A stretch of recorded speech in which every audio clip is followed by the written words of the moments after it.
আলহামদুলিল্লাহ আল্লাহ জালিক সমস্ত প্রশংসা প্রশস্তি মহিমা গৌরব সে রব্বুল আলামিনের জন্য, যিনি রব্বুস সামাওয়াতি ওয়াল আরদ, তিনি ধুলোকের প্রভু, জীবন মৃত্যুর মালিক, মহান আরশের অধিপতি,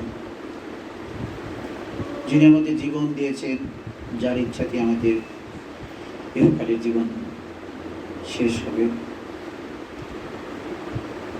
সেই আল্লাহ তাআলা যিনি আমাদের প্রতিপালন করেন, যিনি আমাদের সকলকে পৃথিবীতে খুবই অল্প সময়ের জন্য কিছু পরীক্ষা নেওয়ার জন্য পাঠিয়েছেন, যিনি আমাদেরকে সময় মতো রিজিক দান করেন।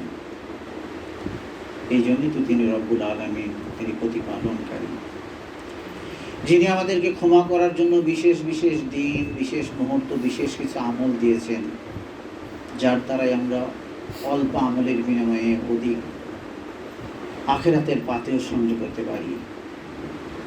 আদি এবং অন্তের সকল প্রশংসা সেই মহান রব্বুল আলামিনের জন্যই, এবং সকল প্রকার উৎকৃষ্ট দরুদ ও সালাম সার্বক্ষণিকভাবে বর্ষিত হতে চায় হযরত মুহাম্মদ মুস্তাফা সাল্লাল্লাহু আলাইহি ওয়াসাল্লাম তসহ অন্যান্য নবী রাসূল মুকাররবিন ফেরেশতাবৃন্দ সাহাবায়ে কেরাম আজমাইন উম্মাহাতুল মুমিনিনগণ, রাসূল সাল্লাল্লাহু আলাইহি সাল্লামের একনিষ্ঠ অনুসরণ করার সাধনাতে যারা আমৃত্য নিয়োজিত ছিল, আজকে তারা কবরে আছে, সেই সমস্ত সাধকগণ, মুমিন মুসলমানগণ, তাহাদের সকলের প্রতি অনন্তকাল ধরে সকল প্রকার উৎকৃষ্ট দরুদ ও সালাম বর্ষিত হোক। আমরা বলি আমিন। আল্লাহ আমরা আল্লাহ পাকের বান্দা, এটাই আমাদের মূল পরিচয়, এবং আল্লাহ পাকের বন্দেগী করা হচ্ছে আমাদের প্রধান কর্তব্য কর্ম।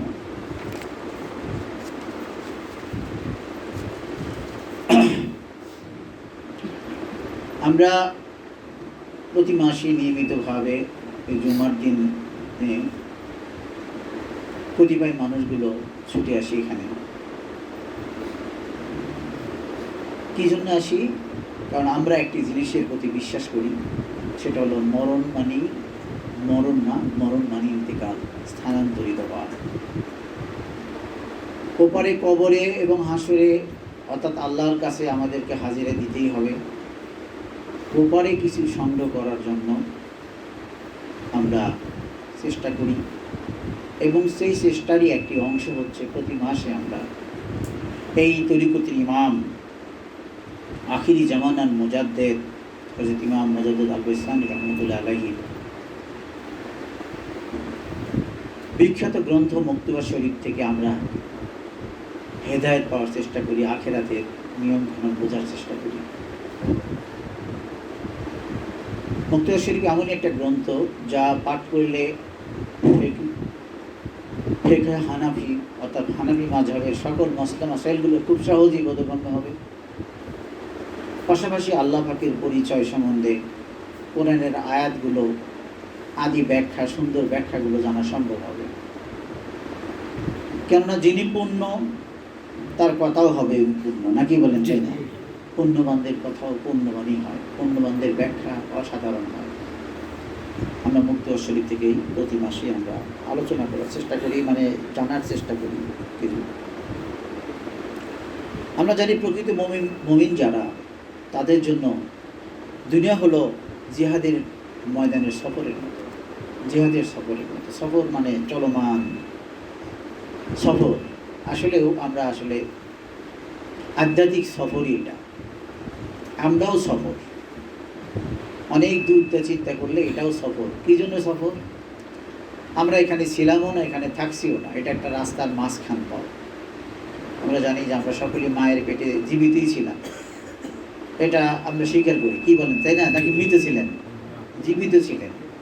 এক্সরে দ্বারা, আলট্রাসাউন্ড দ্বারা এখনকার ডাক্তাররা বলে ছেলে জীবিত আছে, সুস্থ আছে, অথবা অসুস্থ আছে, অথবা ছেলে অথবা মেয়ে হয়ে গেছে। তাহলে বোঝা যাচ্ছে ওখানে আমরা একটা সময় ছিলাম, নাকি বলেন? তাই না? কষ্ট, একেবারে বিজ্ঞানের সুবাদে কষ্ট, সেখানকার একটা জীবন। এর আগে ছিলাম আমরা আলেমে আরওয়াহ, সেটার কথা না ভুলেই গেছি। ওটার প্রমাণ আমরা নাই পাই, কিন্তু মায়ের পেটে এরপরে যেটা সায়েন্স এবং কোরআন বলতেছে সেটা হলো পিতার রক্তের মধ্যে মিশে থাকে মানুষগুলো। মাটি থেকে সৃষ্টি হয়, এই মাটির একটা মহাকুদরত। পুরুষের রক্তের মধ্যে মিশে থাকে মানুষ, এরপর সেটা নারীর হেরেমে যায়, গর্ভে যায়, সেখান থেকে বের হয়।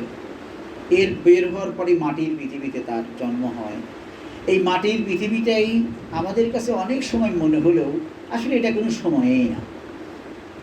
পৃথিবীতে জীবিতদের চাইতে এই পৃথিবীর বুকে মৃতদের সংখ্যাই বেশি। অর্থাৎ কবর যদি গোনেন কত কোটি কোটি কোটি কোটি মানুষ মারা গেছে হাজার হাজার বছর পূর্বে, সেই তুলনায় কিন্তু জীবিত লোক অত নাই পৃথিবীতে, কি বলেন তাই না? এবং আজ থেকে 50 কিংবা 100 বছর পরে আমরা এখানকার একজনও থাকবো না, অন্যরা এসে এখানে নামাজ পড়বে, কিন্তু আমরা কেউ থাকবো না। এই জন্য আল্লাহ রসুল সাল্লাল্লাহু আলাইহি সাল্লাম বলেছেন, আখসির যিকর হাযিমিল লাযযাত, মরণের কথা স্মরণ করা হচ্ছে উত্তম জিকির। কেননা কে কি করবে সেটা নির্ভর করে সে কি বিশ্বাস করে তার উপরে। তা আমরা যে এখানে আসি, এখানে বসি চুপচাপ এই গরমের মধ্যে, এবং এখানকার একটা আদব, প্রত্যেকটা জায়গায় একটা নির্দিষ্ট আদব থাকে, তাই না? এখানকার একটা আদব আমরা দেখে দেখি সকলেই শিখি যে নীরব নিস্তব্ধ, অন্তরে জিকির থাকে, যাদের জিকির থাকে, যারা জিকির করে না তবু চুপ থাকে, তবু ওটাও এক ধরনের জিকির। বলেন সুবহানাল্লাহ। জিকিরকারীদের পাশে বসে থাকাই তো জিকির, বলেন সুবহানাল্লাহ। তো এই যে কষ্ট করে, বিশেষ করে এখন ঈদের পরে রাস্তাঘাটের যে কষ্ট, আর যে আবহাওয়ার যে পরিস্থিতি, প্রতিকূল যে আবহাওয়া, গরম, রাস্তাঘাটের যে জ্যাম, সব কিছু ঠেলে সব কিছু আমরা উপেক্ষা করে যারা আসতে পেরেছি, বিশ্বাস করেন এটা আল্লাহ পাকের অশেষ নিয়ামত, বলেন সুবহানাল্লাহ। গাজ্জালী রহমতুল্লাহ আলাইহি বলেছেন যে আল্লাহ তাআলা যাদেরকে ভালোবাসেন তাদেরকে বিশেষ সময়ে বিশেষ আমলের মাঝে নিয়ে যেতে রাখেন, আর যাদেরকে পছন্দ করেন না তাদেরকে কোনো না কোনোভাবে আটকে রেখে বিশেষ সময়ের মর্যাদা না দেওয়ার এক ভুল, এবং সে উপকৃত হলো না, এই একটা তার শাস্তি। অর্থাৎ যে যার তকদীর ভালো থাকে, যার নেককার, যে মুমিন, সে ছাড়া মুমিনের কাজ করতে পারে না। যে জান্নাতি, তার জান্নাতের কাজ করা তার জন্য সহজ হয়ে যায়, আর যে জাহান্নামী তার জন্য জাহান্নামের কাজ করাও সহজ হয়ে যায়, বলে নাউযুবিল্লাহ। এই জন্য জান্নাতি মানুষগুলো কিন্তু জাহান্নামের কাজ তাদের করতে দিলেও তারা পারে না, কারণ তাদের তকদীরে লেখা আছে। এই জন্য তকদীর, এটার জন্য শুকরিয়া আদায় করা দরকার। যে আজকে জুমার দিনে কত মানুষ জুমার নামাজ আদায় করেই না, অথবা করে কিন্তু তারা অপেক্ষায় ছিল জুমার নামাজটা কোনো রকম সামাজিকভাবে সবাইকে দেখানোর জন্য পড়ে কখন সালাম ফিরাবে, দোয়া শেষ হবে, চলে যাব, দূরে ছুটে চলে যাব। অথচ আমরা দেখতে পাই নামাজের পূর্বে এবং নামাজের পরে যারা নামাজের মুসল্লায় বসে থাকে তারা জন্য পরিপূর্ণ নামাজের মধ্যে আছে, বলেন সুবহানাল্লাহ। তার মানে আপনারা নামাজের পূর্বেও নামাজের মধ্যেই ছিলেন, পরে এখনও নামাজের মধ্যেই, সবের মধ্যে আছেন। এই জন্য বললাম যে প্রকৃত মুমিন যারা, তারা হলো মুসাফির, সফরের ন্যায়। তারা এতে নিজের নফস ও কুপ্রবৃত্তির সাথে জিহাদে লিপ্ত হয়। আমাদের নিজের যে নফস আছে, এই নফসের সাথে, কুপ্রবৃত্তির সাথে ইমানদারদের সবসময় জিহাদ করতে হয়।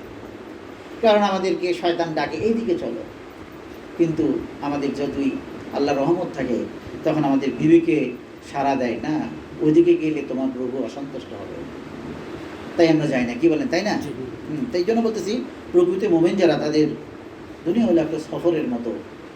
সফরের কথা বলতেছিলাম, ওই যে মায়ের পেট থেকে এখন এখানে নামছি, এরপরে আমরা যে কোনো মুহূর্তে কিন্তু মারা যাব, তাই না? মারা যাব মানে ইন্তেকাল করব। মারা কেউ যায় না, মানুষ ইন্তেকাল করে। ইন্তেকাল শব্দের অর্থ হলো স্থানান্তরিত হওয়া। এই আলমে খালক, এই সৃষ্টি জগৎ থেকে আমরা আলমে বর্জকে কবরের জগতে চলে যাব। আলমে বর্জ, কবর আসলে যাদের কবর হয় না তারা কোথায় যায়? যারা সমুদ্রে মারা গেল, মাছে খেলো, তাদের কি হইল? যাদেরকে আগুনে পুড়িয়ে দিল হিন্দুরা, তাদের কি হইল? এই সমস্ত তর্কের ঊর্ধ্বে কথা হলো আলমে বারজাখের জগৎ। এখানে তুমি পুড়িয়ে দাও, যাই করো তাই করো, তোমার আত্মার সাথে হবে আল্লাহর হিসাব নিকাশ, তাই না? পৃথিবীর সব আয়োজন বৃথা। পৃথিবীর যত আয়োজন আছে সমস্ত আয়োজন বৃথা যদি আখেরাত ভুলে যাই। যদি আমরা আখেরাত ভুলে যাই অর্থাৎ ইমানই হারিয়ে গেছে। আখিরাত বলে যে মানে কি, ইমান হারিয়ে গেছে। আর ইমান হারিয়ে গেলে আমরা পৃথিবীতে যত আয়োজন করি শেষে খুব শাস্তি হবে এর জন্য। হ্যাঁ, এবং পৃথিবীর সব পরিচয় ধোকা যদি রবের গোলাম আমরা না হই।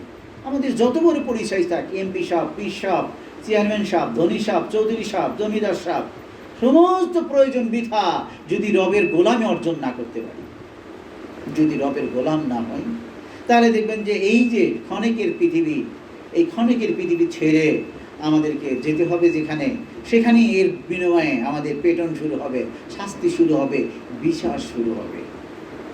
আমরা ভাবতে পারি যে আল্লাহ রাব্বুল আলামিন তো দয়ালু, আমাদের ক্ষমা করে দিবেন, কিন্তু এর সাথে আমাদের এটাও জানতে হবে আল্লাহ কি বলেছেন। আল্লাহ কামিল হাকিমিন, তিনি বিচার করবেন। আরও কি বলেছেন মারাত্মক যে কথাটা, সেটা হলো যে আমলের কারণে হয়তো কেউ যেমন জান্নাতেও যাবেন আল্লাহর দয়া ছাড়া, পাশাপাশি পাপের যে কোনো পাপ আল্লাহ ক্ষমা করতে পারেন, কিন্তু একটি গুনাহ তিনি ক্ষমা করবেনই না, সেটা হলো শিরক এবং কুফরের গুনাহ। আল্লাহর সাথে শরিক করা এবং অপবিশ্বাস মাথার মধ্যে ধরে রাখা। আমাদের অনেক বিশ্বাস, যেটা আমরা বেদ, মহাভারত, বিভিন্ন কবিরাজ, জ্যোতিষী, ফিলোসফি সফারদের কথা মতে এগুলো আমাদের কানে আসছে, আমাদের বিভিন্নভাবে মায়ের মাধ্যমে, প্রতিবেশীর মাধ্যমে, বন্ধুর মাধ্যমে এসে এই ফালতু কথাগুলো বিশ্বাস করেছি। আমাদের বিশ্বাস করতে হবে একমাত্র আল্লাহ যা বিশ্বাস করতে বলেছেন তাই। রাজি আছেন? আল্লাহ যে সমস্ত বিষয়ের প্রতি বিশ্বাস করতে বলেছেন, আমাদের বোধ ও বিশ্বাস হবে সুন্নাহ মোতাবেক। এই জন্য যে কথাটা আমি আপনাদের মেসেজ দিতে চাচ্ছি সেটা হলো যে আমলের ত্রুটি হয়তো আল্লাহ ক্ষমা করে দিতে পারেন, যাকে খুশি তাকে তিনি ক্ষমা করতে পারেন, এটা পারেন, দিবেন তা বলি নেই, ক্ষমা করে দিতে পারেন, কিন্তু বিশ্বাসের ত্রুটি তিনি কখনোই ক্ষমা করবেন না, কারণ ওটা সতর্কবাণী আল্লাহ করেই দেওয়া হয়েছে। শিরক গুনাহ আল্লাহ কখনো মাফ করবেন না, কুফর গুনাহ তওবা না করা পর্যন্ত আল্লাহ তাআলা মাফ করবেন না। এই জন্য আমরা অনেক অপবিশ্বাসের মধ্যে থাকি, কেননা আমাদের আকীদাগত এই অপবিশ্বাসের জন্য আমাদের এলেম জানা দরকার। আর এইটার জন্য আমাদের মুক্তবা শরীফ অত্যন্ত একটা ভালো গ্রন্থ। আমরা এই আজকে যে মকতুব গত মাহফিল আমরা পাঠ করেছিলাম মোহাম্মদ কালিজ খানের নিকটে, এই মকতুবটা ব্যাখ্যা দিতে না দিতেই দেখি সময় শেষ, পরে ওখান থেকে বাদ দিকে চিহ্ন দিয়ে রাখছিলাম। তো চিহ্নুর কয়েকটি আইন আগের থেকে একটু বলি, অর্ধেকের বেশি শেষ হয়ে গেছে। আর যেখানে আছে সেটা হলো যে এই মকতুবে আমরা দেখলাম যেটা এখানে লেখছে মওদুদ আল বিসান রহমতুল্লাহ আলাইহি কালিজ খানের নিকটে, যে কলব অন্তঃকরণে একাধিক মহব্বতের অবকাশ নাই। কল বা অন্তঃকরণ, এখানে মহব্বতের দুইটা, একাধিক, একের অধিক, দুইজনের মহব্বত স্থান পায় না, যেখানে একটাই পায়। এখন এইটাই ব্যাখ্যাটা আমরা দেওয়ার চেষ্টা করব ইনশাআল্লাহ তাআলা। সুতরাং যতদিন সে এক আল্লাহ তাআলাকে ভালোবাসিবে ততদিন অন্যের মহব্বত তত স্থান পাইবে না। আমরা যদি ইমানের দিকে তাকাই, কোরআনের কাছে যদি আসি ইমানের বিষয়টা নিয়ে, সূরা বাকারার মধ্যে আমরা পাই আল্লাযীনা আমানু আশাদ্দু হুব্বাল লিল্লাহ, মুমিন তো সেই যে আল্লাহকে সবচেয়ে বেশি ভালোবাসে। হয়তো এই আয়াতগুলো আমরা আলোচনা কম শুনি, তাই না? অথচ এগুলি বেশি বেশি হওয়া উচিত ছিল। এই আলোচনাগুলো আমরা কম শুনি, কিন্তু এগুলো বেশি বেশি হওয়া উচিত ছিল। যে ইমানটা কি?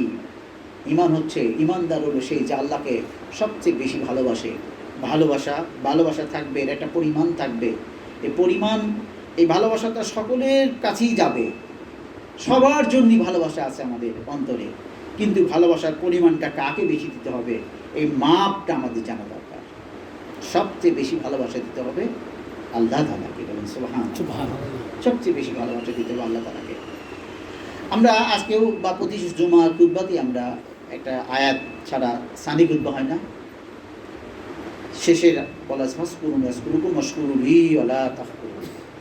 তোমরা যদি আমার স্মরণ করো আমিও তোমাদের কথা স্মরণ করি। তার মানে কি, উভয়ের মধ্যে যখন যোগাযোগ হয় তখনই একটা মহব্বত হয়। কি বলেন, তাই না? একটা সমানে ফোন দিচ্ছি, পাগলেরা যেমন ফোন দেয়, ওই দিক থেকে কথা নেই, এটা মহব্বত হবে না। তো এই যে আল্লাহ পাকের সাথে মহব্বত স্থাপন করার জন্য যে জিনিসটা জরুরি, সেটা আল্লাহ পাকের স্মরণ, জিকির। এখন তো জিকিরের কথা বললে ও পীরের মরিদ বেদাতি লোক, তাই না? যার আসল হয় তারই তো নকল হয়। জিকির মানেই কলবে জিকির, জিকির মানেই স্মরণ উচ্চারণ নয়। ভালো করে বোঝেন, তাফসীর ভালো করে অক্ষরে অক্ষরে পাঠ করে ব্যাখ্যা করেন। জিকির মানেই স্মরণ উচ্চারণ নয়। যদি উচ্চারণ না হয় থাকে জিকির, তাহলে কিভাবে লাফালাফি করে জিকির হয়, চিল্লাচিল্লি করলে কিভাবে সেটা জিকির হয়? কখনো সেটা জিকির না। আর ওই জিকিরের দ্বারা আল্লাহর সাথে আপনার কখনো মহব্বত স্থাপন হবে না। আর ওই রকম মূল মহব্বত স্থাপন হলে আপনি ওই রকম পরিপূর্ণ ঈমানদারও হতে পারবেন না। অর্থাৎ সবচেয়ে বেশি ভালোবাসা আপনি আল্লাহকে বাঁচতে পারবেন না। যেভাবে ভালোবেসে সাহাবে কেরাম, যেভাবে ভালোবেসে রাসূলুল্লাহ সাল্লাল্লাহু আলাইহি ওয়াসাল্লামগণ, নবীগণ, এইভাবে আপনি পারবেন না যতক্ষণ পর্যন্ত না ওই মূলের সাথে আপনি সংযোগ স্থাপন না করবেন। এই জন্য জিকির মানে কলবি জিকির, মনে মনে জিকির করতে হবে। সমস্ত কিছু শেখার জন্য যেমন পদ্ধতি থাকে, জিকির শেখারও পদ্ধতি, এই পদ্ধতিটাই তরিকা বলা হয়। এবং যিনি শিখেছেন, যিনি জিকির করেন, যিনি জিকিরে মগ্ন থাকেন, এমন ব্যক্তির সোহবতে ইখতিয়ারের মাধ্যমে এই জিকির পাওয়া যায়। আজকের এই যে আমাদের অবস্থান, এই যে আসা যাওয়া, এই যে বসে আছি, এইটাই কিন্তু জিকিরের একটা পাওয়ার একটা মাধ্যম। বলেন সুবহানাল্লাহ। অর্থাৎ সোহবত। দেখেন এত বড় কোরআন, এত মহামূল্যবান কোরআন, এবং জালিকাল কিতাবুল রাইবা ফি, বলাই আছে এই কিতাবে কোনো ভুল নাই। সমস্ত কিতাবের মধ্যে লেখা থাকে, বইয়ের মধ্যে লেখা থাকে, এর মধ্যে ভুল ত্রুটি থাকলে আমাদের জানাবেন, প্রকাশককে জানাবেন, পরবর্তী সংস্কারে সে ঠিক করে দেব। কিন্তু এই কিতাবের পয়লাই বলতেছে জালিকাল কিতাবুল রাইবা ফি, কোনো ভুল নাই, গ্যারান্টি প্রথমেই মারছে। এই কিতাবের মধ্যে বলছে ইহাল্লাযিমাতুল্লাহ কুনু মা'আস সাদিকিন, হে ঈমানদার বান্দাগণ। কাকে বলছে? ঈমানদারকে বলছে, ভালো মানুষদেরকে বলছে, ওলি আল্লাহদেরকে বলছে। হে ঈমানদার বান্দাগণ, তোমরা সাদিকিনদের সঙ্গ লাভ করো, সাদিকিনদের সোহবতে থাকো, জিকিরকারীদের সোহবতে থাকো। এই যে সোহবতের আমরা যে আসি প্রতি মাসে, আমাদের কথা শোনা বড় কথা না, আমরা যে সোহবতে থাকতে পারি 1-2 ঘন্টা 3 ঘন্টা, এইটাই আমাদের জন্য বড় পাওয়া। বলেন সুবহানাল্লাহ। তাহলে এত জ্ঞান সম্বলিত, ব্যাখ্যা সম্বলিত কথা থাকার পরেও কেন কোনো মাস সাদিকিন বলল? কোরআন হাদিসের ব্যাখ্যা তো বুঝতে হবে নাকি? তার মানে তুমি যতই পাঠ করো, পড়াশোনা করো, এই তোমাকে কোনো না কোনো মানুষের সোহবতে যাইতেই হবে, বসতেই হবে, তাই না? বোঝা যাচ্ছে না? হ্যাঁ। তো এখানে আমরা আবার একটু পড়ি। অনেক সময় একাধিক বস্তুর ভালোবাসা লক্ষিত হয়, যথা ধন, জন, কর্তৃত্ব, যশ এবং উন্নতি। প্রকৃতপক্ষে উহা এক বস্তুরই মহব্বত, উহা স্বীয় নফস বা তাহার প্রবৃত্তির মহব্বত। প্রশ্ন হলো যে আমাদের তো অনেক রকমের মহব্বত আসে, যেমন ধনের উপর মহব্বত আসে, জনদের প্রতি মহব্বত আসে, যে কর্তৃত্বের উপর মহব্বত আসে, যে আমি যেন কর্তৃত্ব পাই, আমাকে যেন সবাই মান দেয়, এবং যশ খ্যাতির উপর আমার মহব্বত আসে। আমার অন্তর চায় যে মানুষ আমার খ্যাতি বলুক যে সে লোকটা খুব সুন্দর, তার কথা সুন্দর, তার ধন সম্পদ ভালো, তার মেহমানদারি ভালো, এরকমভাবে তার পোশাক আশাক ভালো, তার বাড়িঘর ভালো, এরকম এটাও তো আমাদের কামনার মধ্যে আসে। এবং উন্নতি, এবং এই সমস্ত উন্নতি, এটাও তো মহব্বত, এটা তো আমাদের মধ্যে আসে। তাহলে কী হবে? বলতেছে প্রকৃতপক্ষে উহা এক বস্তির মহব্বত। বলতেছে এই যে সবগুলো মিলা, ধন, জন, কর্তৃত্ব, যশ এবং উন্নতি, এই সবগুলো একটা, সেটা কি? নফস। উহা স্বীয় নফস বা তাহার প্রবৃত্তির মহব্বত। তাহলে এখানে একটা, সব কিছু মিলে কয়টা? একটা। আর আল্লাহ তাআলা মহব্বত করছে কাকে? আল্লাহকে। আমি গত মাহফিলে কিছুটা ধারণা দিয়েছি, আজকে খালি এতটুকু ধারণা দিলেই চলবে, আজকে আর তো ব্যাখ্যা দিতে গেলে আরও ব্যাখ্যা দিতে পারবো না। সেটা হলো যে তাহলে কি আমরা আমাদের সন্তান, সন্ততি, স্ত্রী, পরিজন, এদেরকে ভালোবাসবো না? আমরা কি আমাদের মেহমানদেরকে ভালোবাসবো না? এর সোজা উত্তর, আপনি ভালোবাসার সংজ্ঞা যদি বোঝেন, আল্লাহকে যদি ভালোবাসেন, আল্লাহ আপনাকে জীবন চলার বিধান দিয়েছেন, কার প্রতি কতটুকু হক আছে না? যেমন পৃথিবীতে আল্লাহ পাকের হকের পরই আছে পিতামাতার হক, একেবারেই আল্লাহর হক নামাজ কালামের পরেই এই পৃথিবীতে, তারপরেই পিতামাতার হক আছে। এমন কঠিন হক পিতামাতার হক যে পিতামাতা যদি কোনো সন্তানকে 2-3 বার বিক্রি করেও দেয়, খারাপ ব্যবহার করে, এরপরেও যদি সামনে আসে, তুমি তার প্রতি আচরণ করতে পারবে না, তাকে বিরক্তকর কথা বলতে পারবে না। এইটাই ইসলাম। এরপরে আসছে পিতামাতার ব্যাপারে, যে পিতামাতাকে ভালোবাসতে হলে পিতামাতা যাদেরকে ভালোবাসে তাদেরকেও ভালোবাসতে হবে। পিতামাতা ভালোবাসে আমার বোনকে, আমার ভাগ্নিকে, আমার ভাগ্নাকে, নাকি বলেন? তো এগুলোও যদি ভালোবাসে এবং সবই যদি এক আল্লাহর জন্য হয়, তাহলে কি এরা সুখে থাকবে না কষ্টে থাকবে? সুখে থাকবে, এবং সেই ইখলাসের সাথে কাজ করা হবে, তারা আরও বেশি সুখে থাকবে এবং কর্তব্য পালন করা হবে। সেখানে স্বার্থের ব্যাঘাত ঘটলেও বুক ছিঁড়ে যাবে স্বার্থের ব্যাঘাতে, কিন্তু আল্লাহ পাকের মহব্বত থাকার কারণ না, আল্লাহ তাআলাকে আমাকে দেখাতে হবে যে আমি তোমাকেই শুধু ভালোবাসি, আর এই জন্যই আমার ভাগ্নিকে ভালোবাসি, আমার ভাগ্নাকে ভালোবাসি, আমার মাকে ভালোবাসি, মার আত্মীয়কে ভালোবাসি। তখন এইভাবে আসবে। এরপর আল্লাহ রাব্বুল আলামিন নিষেধ দিয়েছে আত্মীয়তার হক, প্রতিবেশীর হক। প্রতিবেশীতে এত হক দিয়েছে যে সাহাবায়ে আমরা ভয় পাইতো যে প্রতিবেশীকে শেষে আবার জমি জমা বন্টন করে দেওয়া লাগে কিনা। তো এগুলো সবই যদি আল্লাহর জন্য হয় তাহলে কি কোনো সমস্যা হবে পৃথিবীতে? কিন্তু এগুলো আল্লাহর জন্য কখন হবে? যখন না আপনার আল্লাহর সাথে গাঢ় মহব্বত হবে তখন হবে, এর আগে তো হবে না। এর আগে হবে না। এর আগে যখন হবে তুলনামূলকভাবে, যাকে আমাদের গ্রাম্য ভাষায় বলে নলা দিয়ে নলা খাওয়া, তুমি আমার সাথে অন্যায় করছো, আমিও তোমার সাথে অন্যায় করলাম, দেখবেন ঝগড়াঝাটি শুরু হয়ে যাবে, তাই হবে না? মূল ইমান যেটা আল্লাহ পাকে ওয়াল্লাযীনা আমানু আশাদ্দু হুব্বান লিল্লাহ, এই আয়াত সূরা বাকারার। মুমিন তো সেই যে আল্লাহকে সবচেয়ে বেশি ভালোবাসে। তো আল্লাহর ভালোবাসার সাথে এগুলো আচ্ছা, আমরা গত মাহফিলে কিছুটা ব্যাখ্যা দিয়েছি, আজকে আর অত দিব না। বলতেছে যখন সালেক সিও মহাব্বত বিতরিত হয় তখন ওরা নফসের আনুষঙ্গিক বলিয়া ওদের মহাব্বত চলিয়া যায়। সালেক যখন নিজেকে চেনে, যখন সালেক মানে সুলুক করে যারা, এই যে আমাদের তরিকতে আপনাদের কী বলা হয়? সালেক, সালেক বলা হয়, তাই না? সালেক যখন নফসের মহাব্বত বিদরিত হয়, যখন আল্লাহ পাকের মহাব্বতে হয়, তখন এই জিনিসগুলো তার জন্য, এই কর্মগুলো, এই জীবনযাপন করা তার জন্য সহজ হয়ে যায়। এই কারণে বলা হয় থাকে আল্লাহ এবং বান্দার মধ্যে নফস ব্যবধান, জগৎ নহে। বলেন সুবহানাল্লাহ। আল্লাহ এবং বান্দার মধ্যে ব্যবধান কি? নফস, জগৎ না। আমরা অনেকেই বলি যে ঠিকমতো মাহফিলে যেতে পারি না, এই ব্যবসার চাপ, মানুষের চাপ, আমার বিচার সালিশের চাপ। আপনি কয়টা বিচার জানেন? সুলাইমান আলাইহিস সালাম, দাউদ আলাইহিস সালামের মতো নেই বিচার কি আপনি হতে পারবেন? আপনি কত টাকা আছে? বড় বড় সাহাবীদের কত টাকা ছিল? অনেক নবীদের কত কোটি কোটি টাকা ছিল, বাচ্চা ছিল দুনিয়ারই তারা, তাই না? সারে জাহানের বাচ্চা ছিল। তারা কি আল্লাহর ইবাদতের এক জাররা, এক চুল পরিমাণ ব্যাসকাম করেছে? করে নেই। তা আমাদের এই ব্যবধান কেন হয়? সেটা হলো নফসের ব্যবধান, এখানে নফসের কারণে। হ্যাঁ, তো এই জন্য তাজালিয়া জাতিক কর্তৃক যে ব্যাপক ফানা হয়ে থাকে আমাদের তরিকতে, আমরা অনেক সবকের দোয়া দিই না, ফয়েজ তাজালিয়া জাতি আতা হয়, এগুলো কিন্তু বলা হয়, লেখা বলা আপনাদেরকে দেওয়া হয়, তা আপনারা বুঝে নিতে পারবেন। যখন তাজালিয়া জাতি কর্তৃক যে ব্যাপক ফানা হয়ে থাকে, তাহা নহাপন তো উক্ত দৌলত লাভ হইবে না।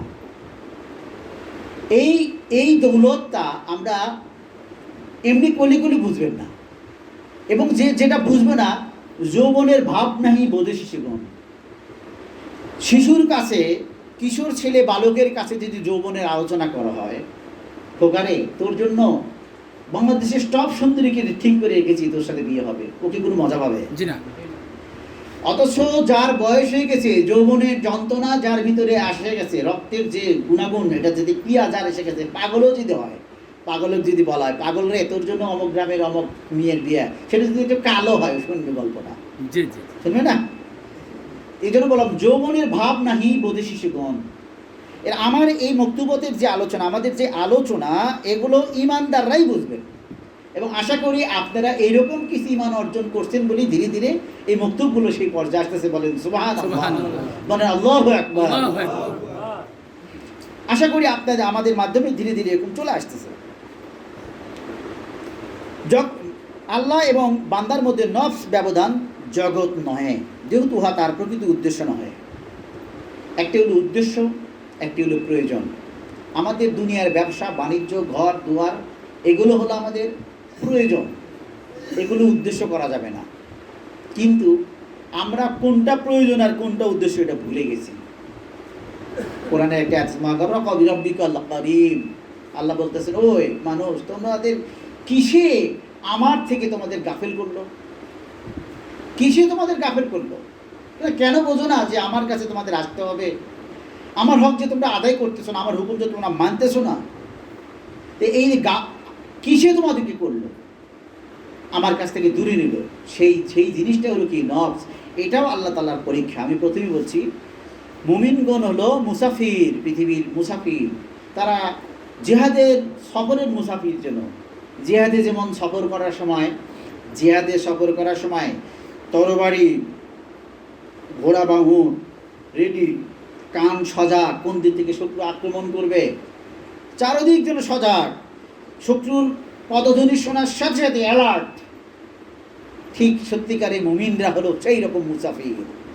কোনটা শয়তান এবং নফস আমাদের ধোঁকা দিচ্ছে আল্লাহ সিরাতুল মুস্তাকিমের থাকা পথে না রাখার জন্য অ্যালার্ট, সঙ্গে সঙ্গে লা হাওলা ওয়ালা কুওয়াতা ইল্লা বিল্লাহ, বা আল্লাহর সাহায্য চাও, ও আল্লাহ আমি তো বিপদে পড়ে যাচ্ছি, আমার কাছে এটা আসতেছে। আপনি চলেন নাই ইসু আল্লাহ সাল্লাম যখন জুলেখা তাকে প্রেমের প্রস্তাব দিল, বারবার যখন দিল, সে তখন কি মনে করলেন? সে মনে করল আল্লাহ এখান থেকে বাঁচার জন্য, যখন সে ভয় দেখালো, ভাষাটা পেয়ে গেল তখনই যখন সে বলল যে তুমি সব, তুমি তো আমার দাস, তুমি যদি আমার কথা না মানো আমি তোমাকে জেলে পড়বো। বাস ব্রেনটা তার খুলে গেল ইসু আল্লাহ সাল্লামের।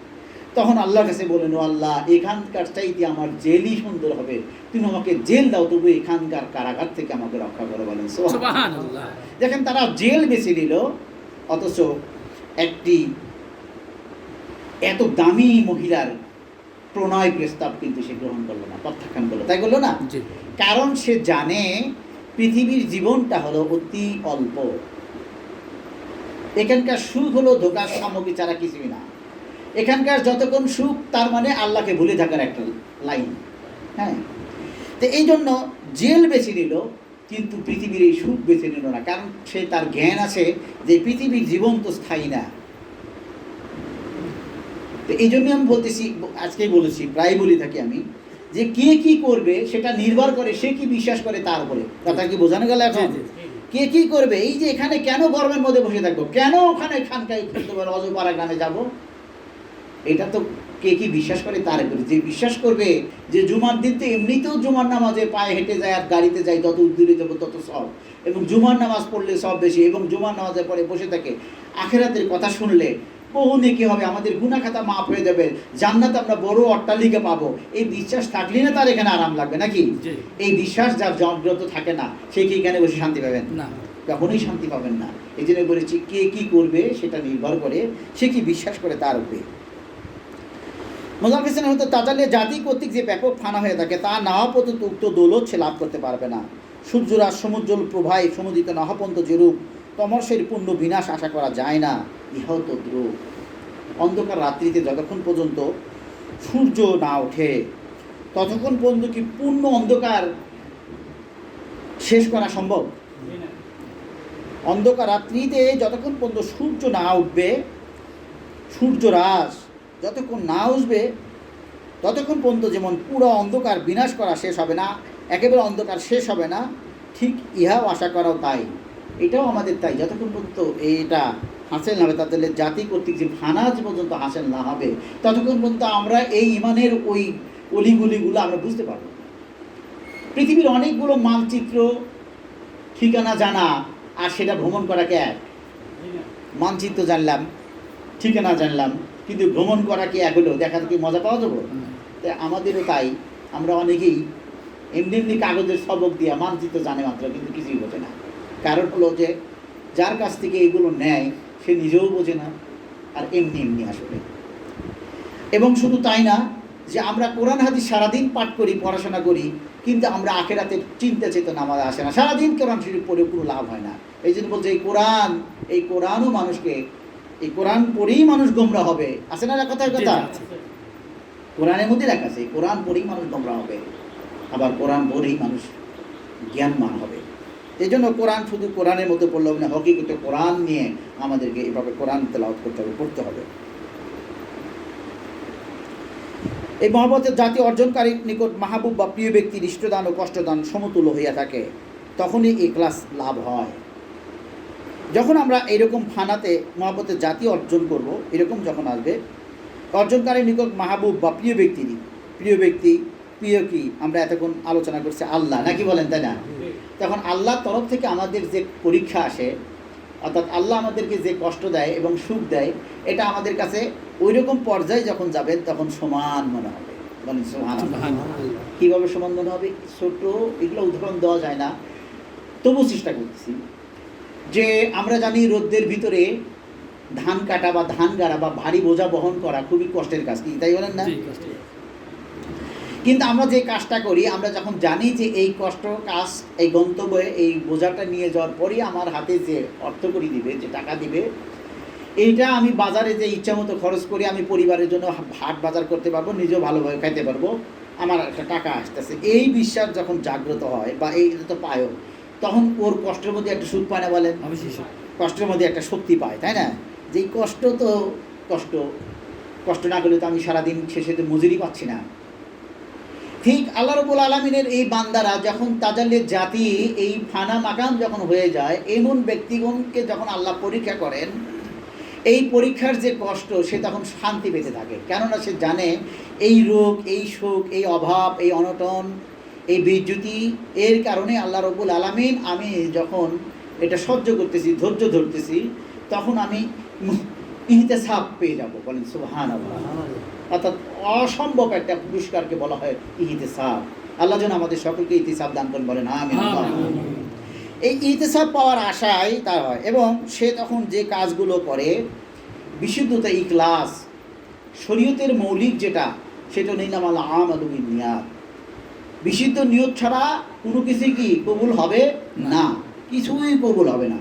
বিশুদ্ধ নিয়ত ছাড়া কিছুই কবুল হবে না। তো এই জন্য আমাদের মধ্যে একটা জ্ঞান আসতে হবে, লা রাহাত তাফিদ দুনিয়া, এই দুনিয়া কোনো শান্তি প্রশান্তির জায়গা না, এবং এই থেকে এই দুনিয়া শান্তির জায়গা না, এবং দুনিয়াতে চিরকাল থাকাও যাবে না। থাকা যাবে না। মৃত্যুকে আমরা ভুলে থাকতে পারি, কিন্তু মৃত্যু থেকে কি পালাতে পারবো কেউ কখনো? মৃত্যুকে ভুলে থাকা যাবে না, ভুলে থাকা যায় কিন্তু পালানো যায় না। হ্যাঁ, এই পৃথিবীর বুকে সবচেয়ে চিরদিন সত্য, অনস্বত্ব আমি বললাম না, মৃত্যু।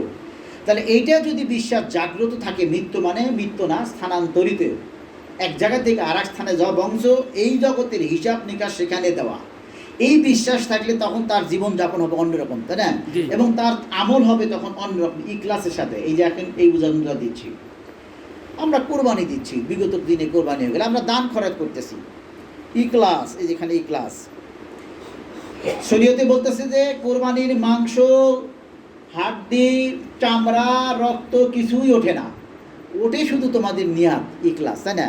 তাকওয়া, আল্লাহর ঘর। তো এই ইখলাস অর্জন হওয়ার জন্য মহব্বতের জাতি না আসা পর্যন্ত যে ইখলাস হবে, এই ইখলাসটা কিন্তু প্রকৃত পুরা ইখলাস হবে না। আপনি প্রথমে হজের টাকা জমা দিবেন, দানের করে নিয়ত করবেন যে আমি 1 লাখ টাকা এই বছর দান করব, দেখি আল্লাহর রাস্তায় কাউকে জানাবো না। এরপরে দান করার যত নিকটবর্তী কাছাকাছি আসবে, ততক্ষণ প্রথমে ঘরের বউকে বলবেন, মাদ্রাসায় কিছু টাকা দিতে যেতেছি, তুমি একটু জেনে রাখো। এরপরে একটু ছলেকও জানাই, এরপরে আস্তে আস্তে আরেকজন জানাই, এরপরে মনে যাবে যে এত টাকা দিলাম কেউ জানবে না। শেষে এমন একটা সময় দিবেন যাতে মারহাবা বলে।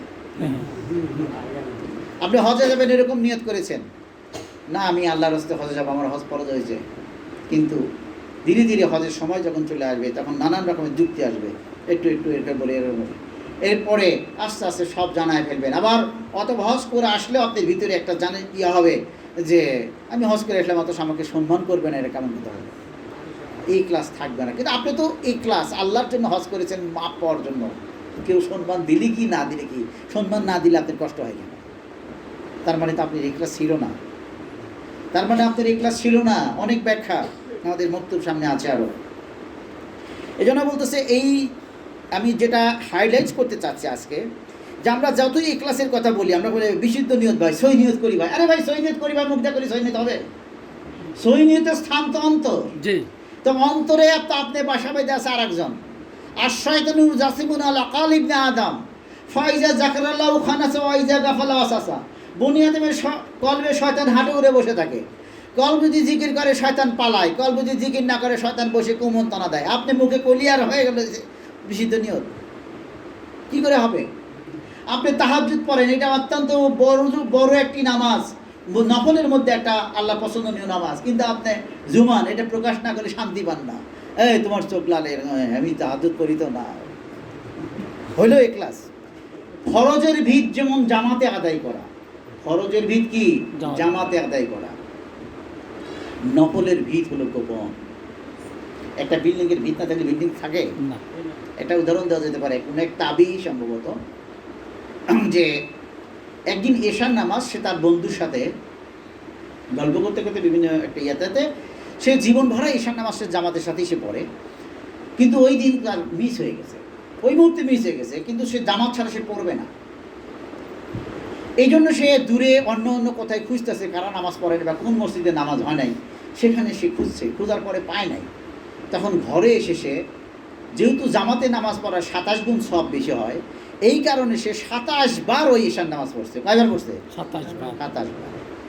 আমি আপনাদেরকে প্রকাশ করতে চাচ্ছি ইসলামী শরিয়া যে জামাত কত গুরুত্ব, এবং শুধু জামাত গুরুত্ব না, আমার বোঝানোর উদ্দেশ্য হলো যেটা প্রকাশ্য সেটা প্রকাশ্য, আর যেটা গোপন সেটা গোপনই। আজকে আমাদের দেশে অনেক লোক আছে নামাজ পড়ে মনে মনে, সবসময় এই যাচ্ছে, সৌরভ ভাই বললে, একজনের কথা বললো, তাই সবসময় নামাজের মধ্যে আছে, সে নামাজ পড়ে, তার নামাজ কেউ দেখে না, সে দায়মি নামাজ পড়ে, সে গোপনে নামাজ পড়ে, সে অন্যরকম নামাজ পড়ে।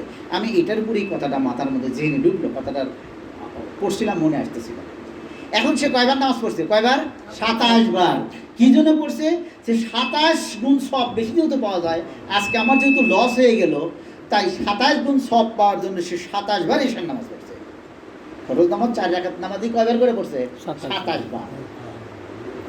কিন্তু দেখেন, এটা কিন্তু এমনি এক লেখকের গল্পর বই না, এটা সাহাবীদের কাহিনী, হাদিসের কাহিনী হলো। তো তিনি তখন ওই রাত্রে ঘুমানোর পরে দেখতেছেন, একটু সংক্ষেপ করে বলি গল্পটা, যে একটা ঘোড়ার প্রতিযোগিতা চলতেছে এবং খুব পুরস্কার, আখেরাতেরই কাজ, সেও মনে করতেছে এটা আমিও যাবো, আগে যাবো, আগে ভালো কাজ করতে পারবো। তো তখন একজন লোক তাকে বলতেছে, অযথা তুমি তোমার ঘোড়াটাকে কষ্ট দিও না, তুমি আমাদের সাথে শত চেষ্টা করলেও পারবে না। বলতেছে, কেন পারবো না? কেন? আমি বলতেছি তুমি অযথা তোমার ঘোড়াকে কষ্ট দিও না, মানে তুমি তো কষ্ট পাবে না, পাইবো তো তোমার ঘোড়া কষ্ট। জি জি জি, তুমি অযথা তোমার ঘোড়াকে কষ্ট দিও না, কারণ তুমি আমাদের সাথে পারবে না, কারণ আমরা ঈশান নামাজ জামাতের সাথে করেছি, তুমি ঈশান নামাজ জামাতের সাথে পড়ো নাই। কথা বুঝছেন? এই ঈশান নামাজ জামাতের সাথে না পড়ার কারণে সে দেখতেছে আর পারতেছে না। তার মানে একটা জামাত ছুটে গেলে জীবন থেকে পিছিয়েই যাওয়া হয়। বিশ্বাস করতে হবে না এটা? জি জি, বিশ্বাস করতে হবে। এটা তওবা, আল্লাহর দয়া, এটা আলাদা ব্যাপার, কিন্তু পিছনই। অতএব আজকের যুগে আমরা যারা মনে করি যে নামাজ একা একা পড়তেছি, অথবা ঘরের মধ্যে পড়তেছি, অথবা না পড়েই কয় পড়তেছি, এরাতে কত ভুলের মধ্যে আছে। আর আখিরি জামানার মানুষ অধিকাংশ ভুলের মধ্যে থাকবে, বিভিন্ন রকমের ভুল। কেউ চোখ প্রকাশ্য ভুলের মধ্যে ভুল, আর কেউ সে নিজেও জানে না ভুলের মধ্যে ভুল। অধিকাংশ মানুষ, কোরআনের আয়াতে আছে, আমার আয়াতটা মনে নাই, যে অধিকাংশ মানুষই ভুলের মধ্যে আছে। বলেন নাউজুবিল্লাহ। তো ইবাদত কবুলের জন্য ইখলাস প্রয়োজন।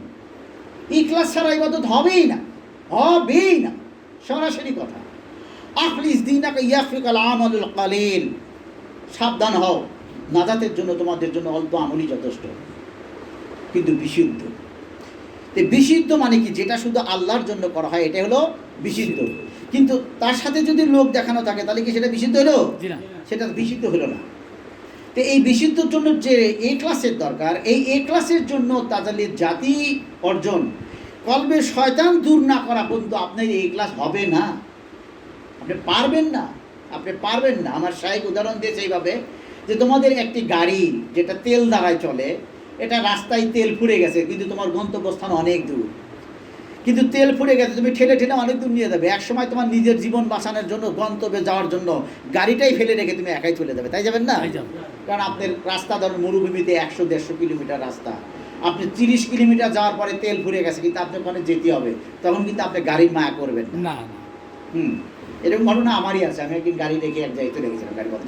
তো এই জন্য এই ইখলাস অর্জন, আপনি এটা ইখলাসটা এই অর্জন করার জন্য যে ফানার দরকার, এটা হলো ফুয়েল, তেল, সামনে এগিয়ে যাওয়ার জন্য তেল। অর্থাৎ এইটা হলো জিকির, কলবে জিকির। কলবে যদি জিকির করে, শয়তান পালিয়ে যাবে। অতএব ইখলাসটা ঠিক থাকবে, ইখলাস হয়ে যাবে, অটোমেটিকলি ইখলাস হয়ে যাবে। তার সকল কর্মী তার ইখলাস হয়ে যাবে। ইখলাস হয়ে গেলে সাধারণ কাজগুলো অসাধারণ কাজে পরিণত হয়। এই উদাহরণগুলো আপনাদেরকে আমি অনেক দিয়েছি। তাই আমাদের উচিত হলো ইখলাস অর্জন করার জন্য যে তরিকা গ্রহণ করা দরকার, যে পদ্ধতি গ্রহণ করা দরকার, এগুলোর পিছনে থাকা। তার মধ্যে উত্তম একটি পদ্ধতি হলো ইখলাস ওয়ালাদের সোহবত। বলেন সুবহানাল্লাহ।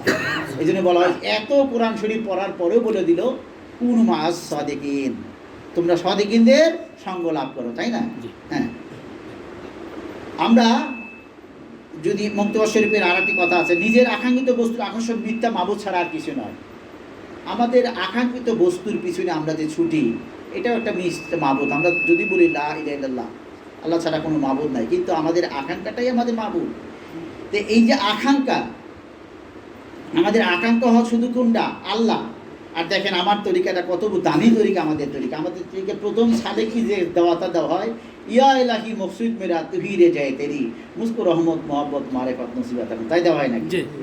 এবং প্রতি 100 বার জিকির করার পরে একবার বলা লাগে, 1000-এ 10 বার, তাহলে 25,000-এর পর 250 বার, অনেকবার। এইভাবে আপনি আল্লাহকে বলতে বলতে কি আল্লাহ আপনার কথা শুনবে না? নিশ্চয়ই শুনবে। বলেন সুবহানাল্লাহ। এই জন্য যে আমাদের এই কথাগুলো মনে রাখতে হবে যে ইখলাস অর্জন করতে গেলেও জিকিরের দরকার, জিকির ছাড়া হবে না।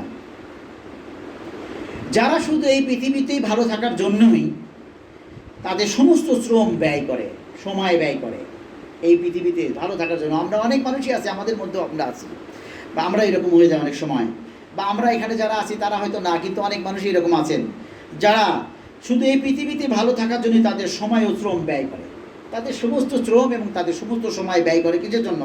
শুধু পৃথিবীতে ভালো থাকার জন্য। তারা এই পৃথিবীর ছলনায় পড়ে গেছে, মৃত্যুর পরপরই তাদের এই ঘোর কেটে যাবে। আল্লাহর কাছে আমরা সাহায্য চাই, আল্লাহ তাআলা যেন মৃত্যুর পূর্বে আমাদের এই ঘোর কেটে দেয়, বলেন আমিন। তাই জীবনের সময় শুধু এই পৃথিবীর জীবনে ভালো থাকার জন্য ব্যয় করা যাবে না। মাঝে মাঝে আমাদের, মাঝে মাঝে নয়, প্রতিদিনই নির্দিষ্ট সময় থাকবে যা আখিরাতে ভালো থাকার জন্য ব্যয় করতে হবে, তাই না? যেমন 5 ওয়াক্ত নামাজ, যেমন বিভিন্ন ধর্মীয় অনুষ্ঠান বা ইসলামী বই পুস্তক পড়া, কোরআন তেলাওয়াত করা, যেগুলো দ্বারায় স্বাভাবিকভাবে দুনিয়াটা আসে না, কিন্তু দুনিয়া এর মধ্যে দিয়েও আসে। আজকের খুতবার মধ্যে আসছে দোয়া, তাই না? যে মুসিবত নাজিল হয়েছে, যা নাজিল হয় না, উভয়ের জন্য দোয়া কার্যকরী আছে না? আজকের কথা, আজকে খুতবার মধ্যে বলা হয়েছে এই কথা। কিন্তু তো আজকের বক্তব্যের সার কথা হলো যে আল্লাহ এবং বান্দার মধ্যে ব্যবধান জগৎ না হয় নফস, তাই না? জগৎ না কি নফস। এই নফস তৈরি হয় দুটি জিনিসের দ্বারা, দেহ আর আত্মা, দুটো মিলে সমন্বয় কি হয়? নফস হয়, তাই না? যার দেহ নাই তার কি আবার মানে আত্মাও নেই, তার কোনো নফস হবে না, হবে কি? দেহ এবং আত্মার সমন্বয়ে নফস তৈরি হয়। এখন এই দেহকে আমি কিভাবে বানাবো?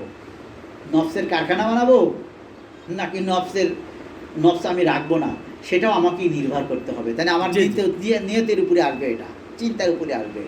এই জন্য আমাদের দেহটা যেন নফসের কারখানা না হয়, নফসের জন্য ফুয়েল না হয়, নফসের জন্য ব্যাটারি না হয়, চার্জ না হয়। এই জন্য আমাদের দেহকে বাহ্যিক দৃষ্টিকোণ থেকে সুন্নতি পোশাক দ্বারা যেমন সাজাতে হবে, বাহ্যিক দেহটা যেমন সুন্নতের দ্বারা সাজাতে হবে, বাতিনি জগৎটাও জিকির দ্বারা সাজাতে হবে, এবং আমাদের খাওয়া ঘুম এগুলোর মাত্রা নিয়েই থাকতে হবে। কেন আপনি অধিক খাবেন, অধিক ঘুম ধরবে, অধিক শক্তি পাবেন, অধিক খালি দুনিয়ামুখী হয়ে যাবেন, অধিক ছবি দেখবেন, ভালো ভালো দেখবেন, ভ্রমণ করবেন, দেখবেন খালি দুনিয়ার জিনিস দেখতে ইচ্ছা করবে, আর ওই রকম একটা বাড়ি ঘর নিজের বানাইতে ইচ্ছা করবে। তাহলে কি নফসের তেল দেওয়া হলো না? নফসের তেল দেওয়া হলো। তো এই জন্য এটাও আমাদের মনে রাখতে হবে যে আমাদের বডি থেকে নফসকে কীভাবে রাখবো। আমি বললাম যে নফস তৈরি হয় দুটি জিনিসের সমন্বয়ে, একটি হলো দেহ আর একটি হলো আত্মা, তাই না? এই দেহ আত্মার সমন্বয়ে হয়। তো এই আত্মারও খোরাক আছে। এই আত্মাকে যদি আপনি জিকির খেতে না দেন, আত্মার দ্বারা আত্মার ক্ষুধা যদি জিকির দিয়ে না মিটান, শুধু যদি দেহের খোরাক আপনি মিটান ভালো ভালো খাবার দিয়া, ফল ফ্রুট মিষ্টি ইত্যাদি দিয়ে খালি দেহের খাবার দেন, আর আত্মার খাবার যদি না দেন, তাহলে আপনার নফস তাজা হয়ে যাবে। তাহলে আত্মার খাবার হলো কি? জিকির না? আত্মার খাবার জিকির এবং মোরা খাবার, আত্মার খাবার, এই দুই খাবারই দিতে হবে। যদি আমরা আখেরাতকে আসল ও সঠিক জীবন ধরি, তাহলে আখেরাতের আহ্বানকে আমাদের প্রতিষ্ঠিত করতে হবে জীবনে, তাই করতে হবে না? ওয়াল আখিরাতু খায়রু ওয়া আবকা, আখেরাতটি জীবনই স্থিরস্থায়ী এবং উৎকৃষ্ট। আল্লাহ বলতেছেন, আগে বলছি জালিকাল কিতাবুল রাইব, এই কিতাবের মধ্যে ভুল নাই। তারা আল্লাহ কি ভুল বলতেছেন? তা আল্লাহ বলতেছেন ওয়াল আখিরাতু খায়রু ওয়া আবকা, আখিরাতে জীবনই স্থায়ী এবং উৎকৃষ্ট। আর আমরা ওই কথাটা ভুলে যে দুনিয়ার জীবনকেই সাজানোর জন্য আমাদের সময়, শ্রম, অর্থ, জ্ঞান যা কিছু আছে সবই সাজাইতেছি শুধু এই দুনিয়াকে সাজানোর জন্য। তাহলে বোকা না? বোকার রাজ্যে বসবাস করা হবে না? তাহলে কিন্তু বোকার রাজ্যে বসবাস হবে। অদক্ষর আলেম এই জন্য আমি আগে একটা কথা বলি, মুক্তবাদ শরীফেরই অন্য একটা মুক্তির মধ্যে লেখা আছে, মুক্তবাদ দিল যারে পথ পরিচয়, অনন্ত আনন্দ ধাম পাবে সে নিশ্চয়, বলেন সুবহানাল্লাহ।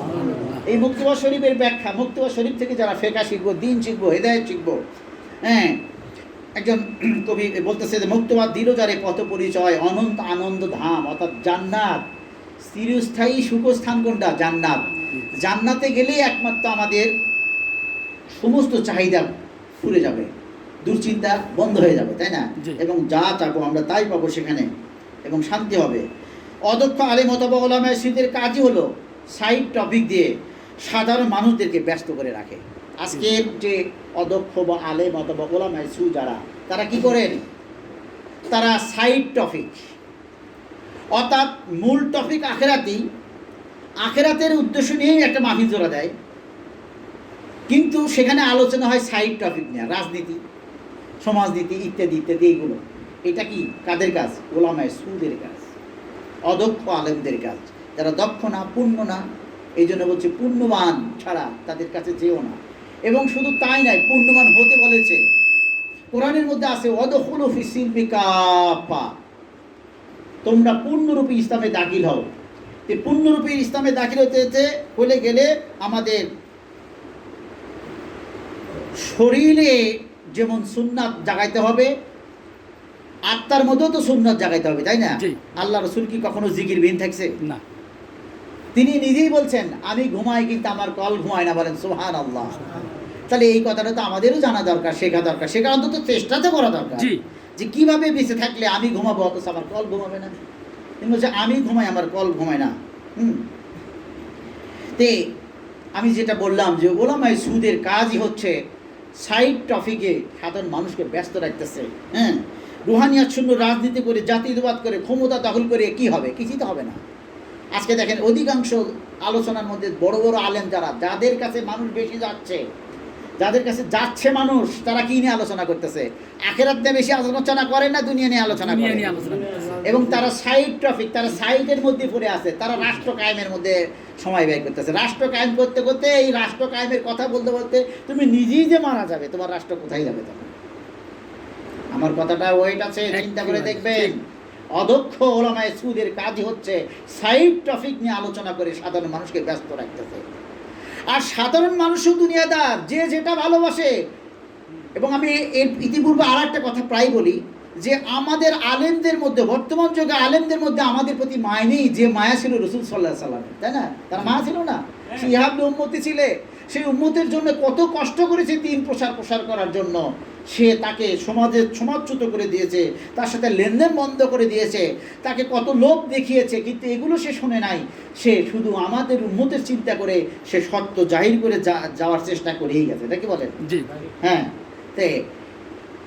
তাদের মধ্যে মায়া ছিল। কিন্তু আমরা কি, আমাদের আলেমগণ কি করতেছে বর্তমানে? আমাদের যা ভালো লাগে তাই বলে, আমাদের যা প্রয়োজন তা কিন্তু বলে না। কথাটা মনে রাখবেন। এখনকার আলেমরা আমাদের যা ভালো লাগে, যে আলোচনা করলে আমাদের ভালো লাগবে, কারণ আমরা তো দুনিয়াদার, আমরা দুনিয়ার কথা বলে ভালো লাগে, দুনিয়ার রং তামাশার কথা বললে ভালো লাগে।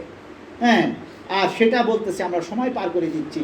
কিন্তু যেটা আমাদের প্রয়োজন, যেটা আমাদের প্রয়োজন, আল্লাহর সাথে সম্পর্ক স্থাপনের প্রয়োজন, আল্লাহ পাকের পরিচয় মারিফাত অর্জনের প্রয়োজন, সেই বিষয়ের কোনো টপিক নিয়ে আলোচনা নাই। এটা আমাদের মনে রাখতে হবে। হ্যাঁ, তে হযরত আবু হুরায়রা রাদিয়াল্লাহু আনহু বর্ণিত একটা হাদিস আমি নোট করেছি, যে কিয়ামতের দিন যে কয়টি প্রশ্ন করা হবে, কিয়ামতের দিন যতগুলো প্রশ্ন করা হবে, খুব মনোযোগ দিয়ে শোনেন। কিয়ামতের দিন, সবাই বলেন কিয়ামতের দিন যতগুলো প্রশ্ন করা হবে, তার প্রথম প্রশ্ন হবে, এখন আমি বলি, তুমি পৃথিবীর জীবনের সময়ের কত অংশ আখিরাতের শান্তির পিছনে ব্যয় করেছ? তুমি পৃথিবীর জীবনে সময়ের কত অংশ তুমি আখিরাতের জন্য ব্যয় করেছ? প্রথম প্রশ্ন এটা।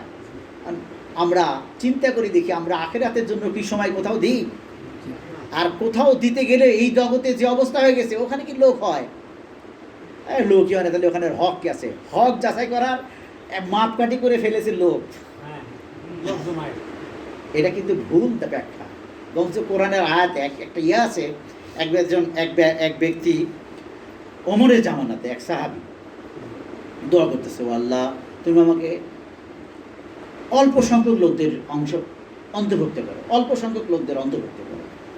ওমর রাস্তা দিয়ে যাচ্ছে, জানেন তো আপনারা যে ওমরের রাগ কত, এবং তার সব অন্যরকম ধমক দিয়ে বলতেছে, ওমর বলতেছে এই কথা তুমি কোথায় পেয়েছো? আমরা দিন প্রচার করার জন্যে লোক বাড়ানোর চিন্তা করতেছি, আর তুমি এই কথা বলতেছি। তখন উনি একটা আয়াতটা আমার মনে নাই, এই আয়াত পাঠ করে বললেন। তখন হযরত ওমর চোখের পানি ছেড়ে দিয়ে বললেন, হায় আমার রাষ্ট্রে, আমার খেলাফতের অধীনে এমন ব্যক্তি আছে যে আমার সঙ্গে নেই। বলেন সুবহানাল্লাহ। তাহলে অল্প সংখ্যকটা কোনো ম্যাটার না, ফ্যাক্ট না, তাই না? এটা হলো কাজটা কি হচ্ছে সেটা হলো দেখার বিষয়। আমরা এখানে এসে কি কোনো গান বাজনা করি? আমরা এখানে এসে কি আখেরাতের কথা বেশি বলি না দুনিয়া পাওয়ার জন্য চিন্তা বেশি করি? হ্যাঁ, তো এই জিনিসটা কিন্তু এখনকার মানুষের মাপকাঠি হয়ে গেছে হলো লোক কতটি হয়, সে কি, তার দক্ষতা কি, সে কোন থেকে ডিগ্রি নিয়ে আসছে। রসুলের সাহাবীদের চাইতে কি বড় কেউ আলেম আছে? কোনো আলেম কি স্বীকার করবে যে তার চেয়ে আমার জ্ঞান বেশি? বলার সাহস আছে? সাহাবীরা কে দেখাতে পারবে? সাহাবীরা রসুলের দরবারে বই পুস্তক নিয়ে পড়াশোনা করেছে, তাদের কাগজ কলম নিয়ে লেখাপড়া করেছে, তাদের লেখাপড়া ছিল সোহবতের জ্ঞান, নাকি? তা আমরা যদি কোনো অলিদের সোহবত থেকে জ্ঞান অর্জন করে থাকি, খানকার যারা খাদেম হন, তাহলে কি তারা জ্ঞানী না? এবং মূল জ্ঞান তো সেখান থেকে আসে। জ্ঞানের আসল জায়গা তো সোহবতই, নাকি? এত কিছুর পরেও বলছেন সোহবতের কথা। এবং শুধু তাই না, দেখা দিয়েছেন যে জ্ঞান অর্জন কিভাবে করা হয়। যেমন আমি আজকে যার কাছ থেকে হাদিসটা নিছি, ইমাম হযরত আবু হুরায়রা রাদিয়াল্লাহু আনহু, সাহাবী আবু হুরায়রা রাদিয়াল্লাহু আনহু, ইনি কি, ইনার যে পোশাক ছিল যদি গায়ে দিত তো নিচেরটা বেড়ে পড়তো, আর নিচে ঢেকে রাখলে শরীরটা শীতে কাঁপতো। এমন ক্ষুধার্ত থেকেছে, আল্লাহ রাসূল তাদেরকে বলছে যে তোমরা চলে যাও, ফাঁকে যাও, কিছু করে খাও। কিন্তু তারা ইলম চর্চা, রাসূলের সোহবতকে এত বড় মূল্যায়ন করার কারণে তারা কেঁদে ফেলে দিয়ে বলতে, ইয়া রাসূলুল্লাহ, আমরা আপনার সামনে থেকে দূরে যেতে পারি না, না খেয়ে থাকি তাও ভালো আছি, আত্মা প্রশান্তির মধ্যে আছে, আমরা আপনার কাছেই থাকবো। এবং সবচেয়ে, এবং এই আবু হুরায়রার আরও ইতিহাস আছে, বললে সময় চলে যাবে। সে অনেক কষ্ট জীবনযাপন করছে, তার মার কাছ থেকে চলে আসছে, তবু রাসূলকে ছাড়ে নাই। সংসার ছেড়েছে, জমি জমা ছেড়েছে, জমি ভাগ ছেড়েছে, রাসূলকে ছাড়া নাই। এত কষ্ট তিনি করেছেন। এই আবু হুরায়রার হাদিসটা হলো এটা, যে কিয়ামতের দিন প্রথম যে প্রশ্ন করা হবে, সে প্রশ্ন প্রথম হলো, ও মানুষ, ও আব্দুল্লাহ, ও বান্দা, তুমি বলো আমার কাছে, তোমাকে জীবনের যে সময় দিয়েছিলাম, এই সময়ের কত অংশ তুমি আখিরাতে শান্তির জন্য ব্যয় করেছো, আর কত অংশ তুমি দুনিয়া পাওয়ার জন্য ব্যয় করেছো। ধরা খাবো না? ধরা খাবো না? ধরা খেয়ে যাবো আমরা, ধরা খেয়ে যাবো আমরা। কিন্তু যদি সাহাবীদের মতো জীবন যাপন করার চেষ্টা করি, তাহলে ধরা খাবো না। আমাদের কণ্ঠ যদি জিকির থাকে, আমাদের যদি নিয়ত এই ক্লাসের কথা বলে, আজকে মনে হয় মুক্তবটা শেষ করা যাচ্ছে না, কারণ ব্যাখ্যা দিতে গেলে তো সমস্যা। যদি সাহাবীরা যদি ঘুমাইতেন, ধরেন ঘুম সোজা একটা কাজ, সাহাবীগণ ঘুমাইতেন, তবে ঘুমের আগে নিয়ত করে নিতেন যে এই ঘুম থেকে তিনি যেন নতুন উদ্যমে ইবাদতের শক্তি সঞ্চার হয়। বলেন সুবহানাল্লাহ। তারা তাদের অর্থ সম্পদ ব্যয় করতেন, মেহমানদারির পিছনে যদি ব্যয় করতেন। আমাদের যেমন চিন্তা হয়, সেখানেই বলে যে বিয়ে বাড়ি গেছিলাম, তা খাওয়াইছে না, লোকটা কৃপণ না। তাদের প্রথমেই চিন্তা চেতনা আসতো যে মেহমানের কদর করা আল্লাহর পছন্দনীয়, তাই আমি আমার সাধ্যমতো মেহমানের কদর করি। তারা মেহমানদারি করেও সব পাইছে। তারা বাজারে গিয়ে খরচ করেছেন, তারা এই কথা মনে করেছেন যে পরিবার পরিজনের জন্য খরচ করাও সাদাকা, তাই আমি আমার সাধ্যমতো পরিবার পরিজনের জন্য ভালো মাছ মাংস কিনে বাজার করে নিয়ে আসি। তারা যদি ঘুমাইতেন, ঘুমের আগে চিন্তা করতে নিয়ত করে নিতেন যে এখনকার এই ঘুম থেকে আমি যেন নতুন উদ্যমে ইবাদতের শক্তি সঞ্চয় করতে পারি। কেন? এটা তো আমরাও পারি। আমরা যারা নামাজ পড়ি, এখানে সব মানুষ তো নামাজ পড়ি, এবং এখানকার বাইরের অনেক মানুষ নামাজ পড়ি। কিন্তু দেখেন এই ক্লাস না থাকার কারণে, মহব্বতের জাতি না হওয়ার কারণে, ফানা না হওয়ার কারণে আমাদের ঘুমের সময়ে যে নিয়তটা জাগে, কালকে আমাদের অফিস আছে রে, তাড়াতাড়ি ঘুমাই, কালকে আমার মাঠে যেতে হবে রে, তাড়াতাড়ি ঘুমাই, শরীরটা ম্যাচম্যাচ করতেছে, তাড়াতাড়ি ঘুমাই। আসলে কিন্তু আমি অফিসে যাওয়ার আগে নামাজ পড়বো, আসলে কিন্তু আমি মাঠে যাওয়ার আগেও নামাজ পড়বো, কিন্তু এই নিয়তটা কিন্তু ঢুকতেছে না ভিতরে, কারণ মহব্বতের জাতির দ্বারা ফানা না হওয়ার কারণে ও এই ক্লাস ভিতরে প্রবেশ করতেছে না। বুঝতেছেন আপনারা কথাবার্তা?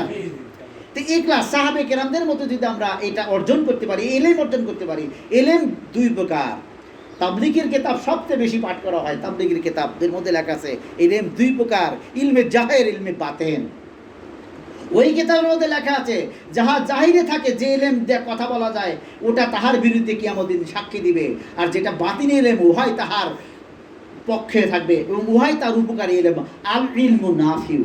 তাহলে এত জানার পরেও কেন আমরা কলবি ইলম অর্জন করার জন্য যাই না? ওখানে লেখা আছে জাহিরি এবং বাতিনি ইলম, কিন্তু হাদিসের পরিভাষা হলো জবানি ইলম, কলবি ইলম। কথা বুঝতে পারছেন? জবানি ইলম, কলবি ইলম। তাহলে আমরা কলবি ইলমের কথা শুনলে কেন মাথা এত নষ্ট হয়? আজকে কলবি ইলমের সংখ্যা মানুষ কম না? কলবি ইলমের কথা বললেই গয় বেদাতি, এরা অমক, তারা তমক। এইগুলোর দিকে তাকালে হবে না, আমাদের তাকাতে হবে কোরআন সুন্নাহর দিকে। কোরআন সুন্নাহ কি বলছে? আচ্ছা, কলবে এলিমেন্ট নেওয়ার যোগ্য লোক নাই, চেষ্টা কয় জায়গায় গেছেন, কতটুকু ঘুরছেন? আপনি তো কয়েকটা টাকা পাওয়ার জন্য সিঙ্গাপুরে যান, বিভিন্ন জায়গায় দৌড়াদৌড়ি করেন, কিন্তু আখেরাত পাওয়ার জন্য কয়টা পীরের দরবারে গেছেন? অন্তত বলেন যে 30টা পীরের দরবারে গেছিলাম, খুঁজে পাইনি। আল্লাহ তুমি এখন গায়েবীভাবে আমাকে কলবে এলেম দাও, দিবে তো? ওয়াইসিভাবেও কলবে এলেম আসে, এই কথা আছে, প্রমাণ আছে। পীর না ধরলেও আপনি কলবে এলেম পাবেন, এটাকে বলে ওয়াইসি ফয়েজ। ওয়াইস করি রহমতুল্লাহ আলাইহি, তিনি তো রাসূলের কাছে আসতে পারছিল না, পারছিল? জি না। কিন্তু তার মহব্বত ছিল। তার ঘটনাটা আগামী মাহফিলে শোনায় দেবনি, সবচেয়ে জ্ঞানের ঘটনা আছে ওয়াইস করি। কিন্তু যদিও সে নেয় রুহানিভাবে সে কিন্তু ছিল রাসূলের, আর রাসূলের প্রেম তার কেমন ছিল তা তো জানেনি, তাই না? রাসূলের প্রেম ওগুলো বলে আমাদের একটু জাগাই যায় আর কি। এই জন্য নিয়ত হলো অন্তরের আমল। নিয়ত হলো কি? অন্তরের আমল। হ্যাঁ, নিয়ত হলো অন্তরের আমল। নামাজ ও জাহাদ ইত্যাদি হলো অঙ্গ প্রত্যঙ্গের আমল। তাই অন্তরের আমল তথা নিয়তের মূল্যই বেশি। বলেন সুবহানাল্লাহ। এই নামাজ, রোজা, হজ এগুলো হলো অঙ্গ প্রত্যঙ্গের আমল। হজ শরীর ছাড়া পারবেনই না। এবং বলা হয়েছে হজের জন্য হলো দুটি শর্ত, অর্থ শর্ত, শরীরের সুস্থতা শর্ত। নামাজের জন্য কিন্তু শরীরের অসুস্থতাও শর্ত না, তুমি শুয়ে থেকে বলো না, বসে থেকে বলো। কিন্তু হজের জন্য শর্ত দিয়েছে অর্থ এবং শারীরিক সুস্থতা, দুইটাই না হলে তার জন্য হজ করা যাবে না, 1000 কোটি টাকার মালিক হবে।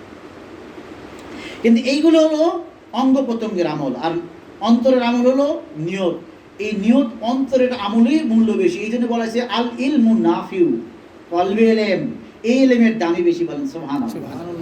কলবে এলেম শিখলে কেউ ক্ষতি হতে পারবে না, মাস্টারি হতে পারবে না, বহু কিছু হতে পারবে না। কিন্তু কলবে এলেম শিখে সে জান্নাত পাবে, সে নফসে মুতমাইন্না অর্জন করবে, কলবে সালিম অর্জন করবে, সে সোজা জান্নাতে যাবে। বলেন সুবহানাল্লাহ।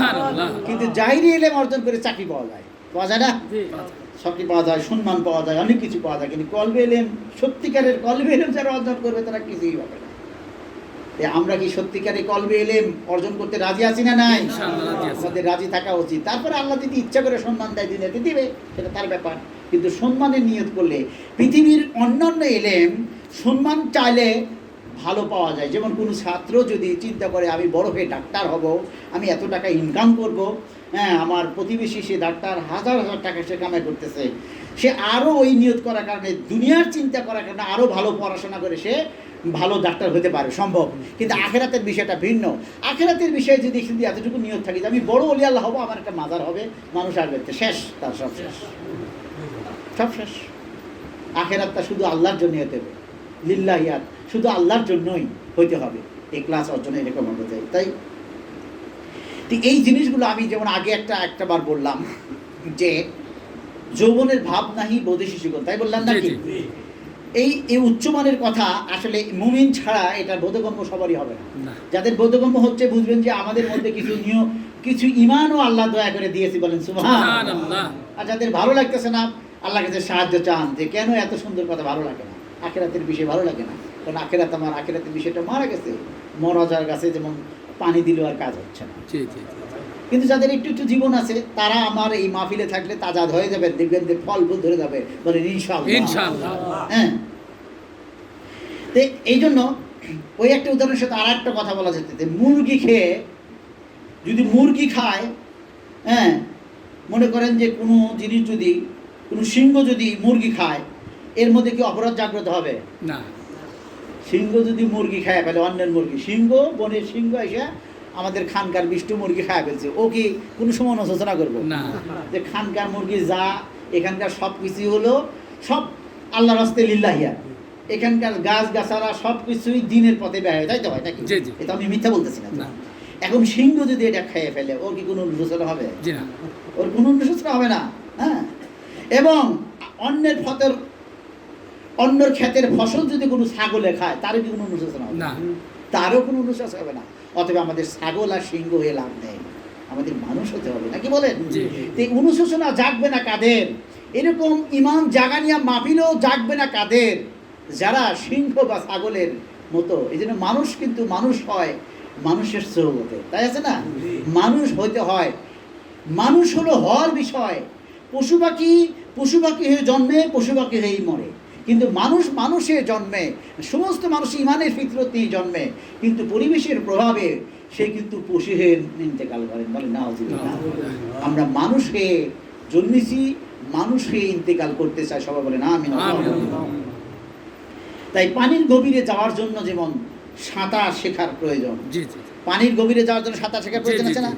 পানির গভীরে যাওয়ার জন্য যেমন সাঁতার শেখার প্রয়োজন, তেমনি বর্তমান জামানায় অন্তর ইমান ও পূর্ণ রাখার জন্য সঠিক ইলম চর্চার প্রয়োজন। বর্তমান জামানায় ইমান ধরে রাখার জন্য সঠিক ইলম চর্চা ছাড়া আপনি ইমান ধরে রাখতে পারবেন না। আমাদের খুদ্দার মধ্যে মাঝে মাঝে আজিজ ভাই পড়ে শোনায় যে আলেম ছাড়া কেউ জান্নাতে যাবে না, আলেমেও যাবে না আমল ছাড়া, আমলকারীও যাবে না এখলাস ছাড়া। পড়েন না আমাদের খুদ্দার মধ্যে আছে। খুদ্দার মধ্যে এত বলা যায়। তাই ইবাদতের ফাউন্ডেশন আমাদের জানা দরকার আছে না? ইবাদতের ফাউন্ডেশনটা কি? কোনটা ইবাদতের ফাউন্ডেশন? কি দ্বারা ইবাদতটা জাগে? মূল শিকড়টা কি? সেটা হলো ভালোবাসা, ভয় এবং আশা। ভালোবাসা কার? আল্লাহ। আল্লাহর ভালোবাসাটা ইবাদত। এবং আল্লাহকে ভালোবাসতে বললে, আমি আল্লাহকে ভালোবাসি, আল্লাহকে ভালোবাসো, অথচ আল্লাহ যাদেরকে ভালোবাসতে বলেছে তাদেরকে ভালোবাসো না, তার মানে তুমি মিথ্যাবাদী, তাই না? আল্লাহকে ভালোবাসতে তাদেরকে বলেছেন, যেমন পিতা মাতাকে ভালোবাসতে বলেছেন, আত্মীয় স্বজনকে ভালোবাসতে বলেছেন, এবং আল্লাহ ওয়ালা যারা, ফকির দরবেশ যারা আল্লাহকে ভালোবাসে এমন ব্যক্তিদেরকে আমাদের জানে প্রাণে ভালোবাসতে বলেছেন, বলছে না? এদেরকে ভালোবাসতেই হবে। তাই ইবাদত ফাংশন ভালোবাসা, এরপর হলো ভয়, ইত্তাকুল্লাহ। আল্লাহর ভয় যদি আমাদের ফাউন্ডেশনের মধ্যে না থাকে আমরা এই কাজগুলো করতে পারবো না। বললাম তো যে কে কি করবে সেটা নির্ভর করে সে কি বিশ্বাস করে তার উপর। এখন হঠাৎ জান্নাত দেয়া হয়ে গেল, আমাদের এখানে একজন বলতেছে যে ওই ব্রিজটা পার হয়ে না, ওখানে কিন্তু মৌমাছি বললা, অথবা গোলাগুলি হচ্ছে, অথবা শত্রু আসছে, বেদুর গোলাগুলি করতেছে, বোমা মারতেছে। যদি এটা বিশ্বাস করি তাহলে ওই দিক দিয়ে যাবো না, বিকল্প রাস্তা খুঁজবো, ওই দিক দিয়ে বেমারা দিয়ে অন্য দিকে যাবো। আর যদি বিশ্বাস না করি তাহলে ওই দিক দিয়ে যাবো, তো মারাও যেতে পারি। তো বিশ্বাস করতে হবে আমাদেরকে। যদি আখিরাতের কথা বিশ্বাস করি তাহলে আমাদের এই ভয়টা আসবে। এবং আল্লাহর কথা কোনোটাই মিথ্যা না, এই কোরআনের কোনো কথা মিথ্যা না। আল্লাহ বলছে ইত্তাকুল্লাহ, তোমরা আমাকে ভয় করো। আল্লাহকে ভয় করতে বলছে না? তা আল্লাহকে ভয় করতে দেয় না কেডা? ওই যে আর একটা শয়তান, আর শয়তানু জাসমুল আকালি নাদাম, এটা আমি আগে বলছি, বনি আদমের কলবে শয়তান হাঁটু করে থাকে। এখন ওকে যদি আপনি বসতে দেন, ও আপনাকে সবসময় কুমন্ত্রণা দেবে, থো তোমার আল্লাহ। হ্যাঁ, ওটা আল্লাহর কথা মনেই করতে দেবো না। সে দুনিয়ার ভয়, তুমি দুনিয়ার মান সম্মানের ভয় তার আসবে, মানুষ কি বলবে এই ভয়। এই জন্য আল্লাহ তাআলা একটা আয়াতে বলতেছে যে তোমরা আমাকে ভয় করা উচিত, তা না করে মানুষকে ভয় করো। কারণ আমরা মানুষকে ভয় করি না, আমাদের মান সম্মান ইজ্জতের জন্য কত কিছু মানুষকে ভয় করি, অথচ আল্লাহকে ভয় করি না। এরকম আসি না আমরা অনেকেই। তাই মোতালেব সানি রহমতুল্লাহ আলাইহির যে বাক্য একটা বক্তব্যের থেকে আসছে যে হজ করে গিয়ে সবে পাথরের বুকে, প্রভু আমার হজ তোমার এদিকে বলেন সুবহানাল্লাহ। মোতালেব সানি বলতেছেন যে হজ করে সবে গিয়ে পাথরের বুকে, প্রভু হয়ে আমার হজ তোমারই দিকে। মোতালেব সানি রহমতুল্লাহ আলাইহি এতটাই প্রেম আল্লাহর বিভোর ছিলেন, এতটাই দ্বীন প্রসারের কাজে নিযুক্ত ছিলেন, যে হজে যাইতে যেই সেই খাজা বাকিউল্লাহ রহমতুল্লাহ আলাইহির কাছে আটকা পড়ে যান, পীর মুর্শিদের কাছে বায়াত হন, এবং উনি বলেন যে আপনাকে কয়েকদিন থাকতে হবে, থাকতে পারবেন? উনি বলেন যে থাকতে পারবো না কেন, আমি থাকবো। এবং থাকতে যে হজের করা তার আর হয় না ওই বছর। তারপরের বছর থেকে তার যে দিনের দায়িত্ব থেকে, এবং সে অধিকাংশ সময় জীবনে কারাগারে বন্দী থেকেছে। আমি আজকে এই কথাটা বলছি যে দুঃখ কষ্ট, এই যে কারাগার, উনিও কষ্ট করেছেন, অথচ তার সন্তানদেরকে এই মুক্তবাসের চিঠির মধ্যে এখানে লেখা আছে যে তোমরা যেন আমার কারাগার মুক্তির দোয়া করো না। দেখছেন নাকি তারা কষ্টকে কি ভয় করেছে? তাহলে কোনো তারা পৃথিবীর কষ্টকে ভয় করে নাই, কারণ তারা জানে এই পৃথিবীর কষ্টের কারণেই আমরা ইহতিসাব পাবো। এই হাদিস শরীফের অনেক ব্যাখ্যা, কোরআন শরীফের অনেক তাফসীর আপনি মুক্তি ও শরীফ ছাড়া বুঝবেন না। যারা পড়াশোনা জানেন মুক্তি ও শরীফ কিনে নিয়ে একটু একটু পড়বেন এবং মুক্তি ও শরীফের মাহফিলে আসবেন, বুঝতে পারবেন। যেমন লেখা আছে দুনিয়া ও আখিরাত সতিন সদিশ, একটি বেজার হলে আর একটি কষ্ট পায়। এখন সতীন যে কি জিনিস এটাও তো যারা বোঝে তারাই নিয়ে বোঝে, নাকি বলেন? তাই না? তাহলে দুনিয়া একটি বেজার হলে আর একটি খুশি হয়, তাহলে আখেরাত বেজার হলে তো দুনিয়া খুশি হবেই, তাহলে কি আপনি আখেরাত বেজার করবেন? নাউযুবিল্লাহ, তাই না? দুনিয়া যদি বেজার হয় হোক, কিন্তু আমরা আখেরাত খুশি হবো। রাজি আছি তো ইনশাআল্লাহ, তাই না? এই অন্তর হচ্ছে আল্লাহ তাআলার এক আশ্চর্য রকম সৃষ্টি। মানুষের জীবনের বাহ্যিক বিষয়াবলী এবং আধ্যাত্মিক ভালো মন্দই অন্তরের উপর নির্ভরশীল। অন্তর হলো কি? আল্লাহ তাআলার একটা আশ্চর্য সৃষ্টি। যতগুলো সৃষ্টি আছে ঘড়ির কাঁটা বলতেছে, আমার আর ব্যাখ্যাটা টাইম নাই, আমি আজকেও মুক্তটা শেষ করতে পারলাম না, কারণ সামনের কথাগুলো ব্যাখ্যা দিতে গেলে আরও সমস্যা হয়ে যাবে। তো বলতেছে যে অন্তর এক আল্লাহ তাআলার আশ্চর্য সৃষ্টি। বাহ্যিক বিষয়াবলী এবং আধ্যাত্মিক ভালো মন্দ এই অন্তরের উপর নির্ভর করে। বাহ্যিক বিষয়ও অন্তরের উপর নির্ভর করে এবং আভ্যন্তরীণ বিষয়গুলো কিসের উপর নির্ভর করে? অন্তরের উপর নির্ভর করে। এমনকি শারীরিক সুস্থতাও অন্তরের উপর নির্ভর করে। বিশেষ করে এটা শারীরিক সুস্থতাও কি অন্তরের উপরে নির্ভর করে। শারীরিক সুস্থতাও অন্তরের উপর নির্ভর করে। টাইম নাই, আমি আর কথা বলতে চাচ্ছি না। আর একটু খালি নফস ব্যবধান নয়, আজকে আমাদের যে মূল টপিকটা ছিল যে আল্লাহ এবং বান্দার মধ্যে নফস ব্যবধান জগৎ নহে। এই যে কারিকুলাম যেটা আধ্যাত্মিক বিষয় আমরা বললাম, এইভাবে যদি আমরা মুমিন হই তাহলে আমাদেরকে আল্লাহ পাকের ইবাদত করা সহজ করে দিবেন। যেমন হযরত তালহা রাদিয়াল্লাহু তাআলা আনহু একজন স্ত্রী ছিল, উম্মু সুলাইম। এইখান থেকে আমাদের একটা জ্ঞান নিতে হবে, সেটা হলো যে তেনারা রাসূল সাল্লাল্লাহু আলাইহি সাল্লামের সান্নিধ্যকে অত্যন্ত ভালোবেসেছেন। সাহাবীদের তো কাজই এটাই ছিল, আমরা সবাই জানি, তাই না? সাহাবীদের কাছেই ছিল কি, তারা সবসময় রাসূল সাল্লাল্লাহু আলাইহি সাল্লামের সান্নিধ্যকে ভালোবাসত। তো ওনারা সফরে গেছেন মদিনার বাইরে। মদিনা পৌঁছার আগে আগে রাত গভীর হয়ে গেছে, ফজরের আগে আগে উম্মে সুলাইমের পেটে বাচ্চা আছে হয়তো, এমন একটা প্রসব বেদনা হয়েছে শেষ টাইমে। আল্লাহ রাসূলকে বলার পরে আল্লাহ রাসূল বললো যে তোমরা তাহলে এখানেই কাটাও, এখানেই কিছু হোক, আমাদের মদিনাতে যেই নামাজ পড়তে হবে, আমরা চলে যাই, তোমরা এখানে কাটাও। ওই সময় বসে যেখানে এই কথাটা বলছি সেখানে রেস্ট নিচ্ছে, মানে মঞ্জিল, মানে রাস্তা চলতে হাঁটে না, মানুষ বসে যায় না, গাড়িতেও তো বিভিন্ন হোটেলে যা দাঁড়ায় ওই রকম। আবু তালহা তার স্ত্রীর কাছে এসে বলতেছে যে দেখছো, আমরা তো রাসূলের সান্নিধ্য ছাড়া ভালো লাগে না, রাসূলের সাথে এসেছি, রাসূলের সাথে যাবো, কিন্তু আমরা এক কাজ করি, আমরা আল্লাহর কাছে দোয়া করি, দেখি আল্লাহ আমাদের সাহায্য করে কিনা। হ্যাঁ, আসো আমরা দোয়া করি। আজকে খুতবার মধ্যে কিন্তু দোয়ার কথাটা বলা, যে মুসিবত নাজিল হয়েছে, যা নাজিল হয় উভয়ের জন্য দোয়া কার্যকরী।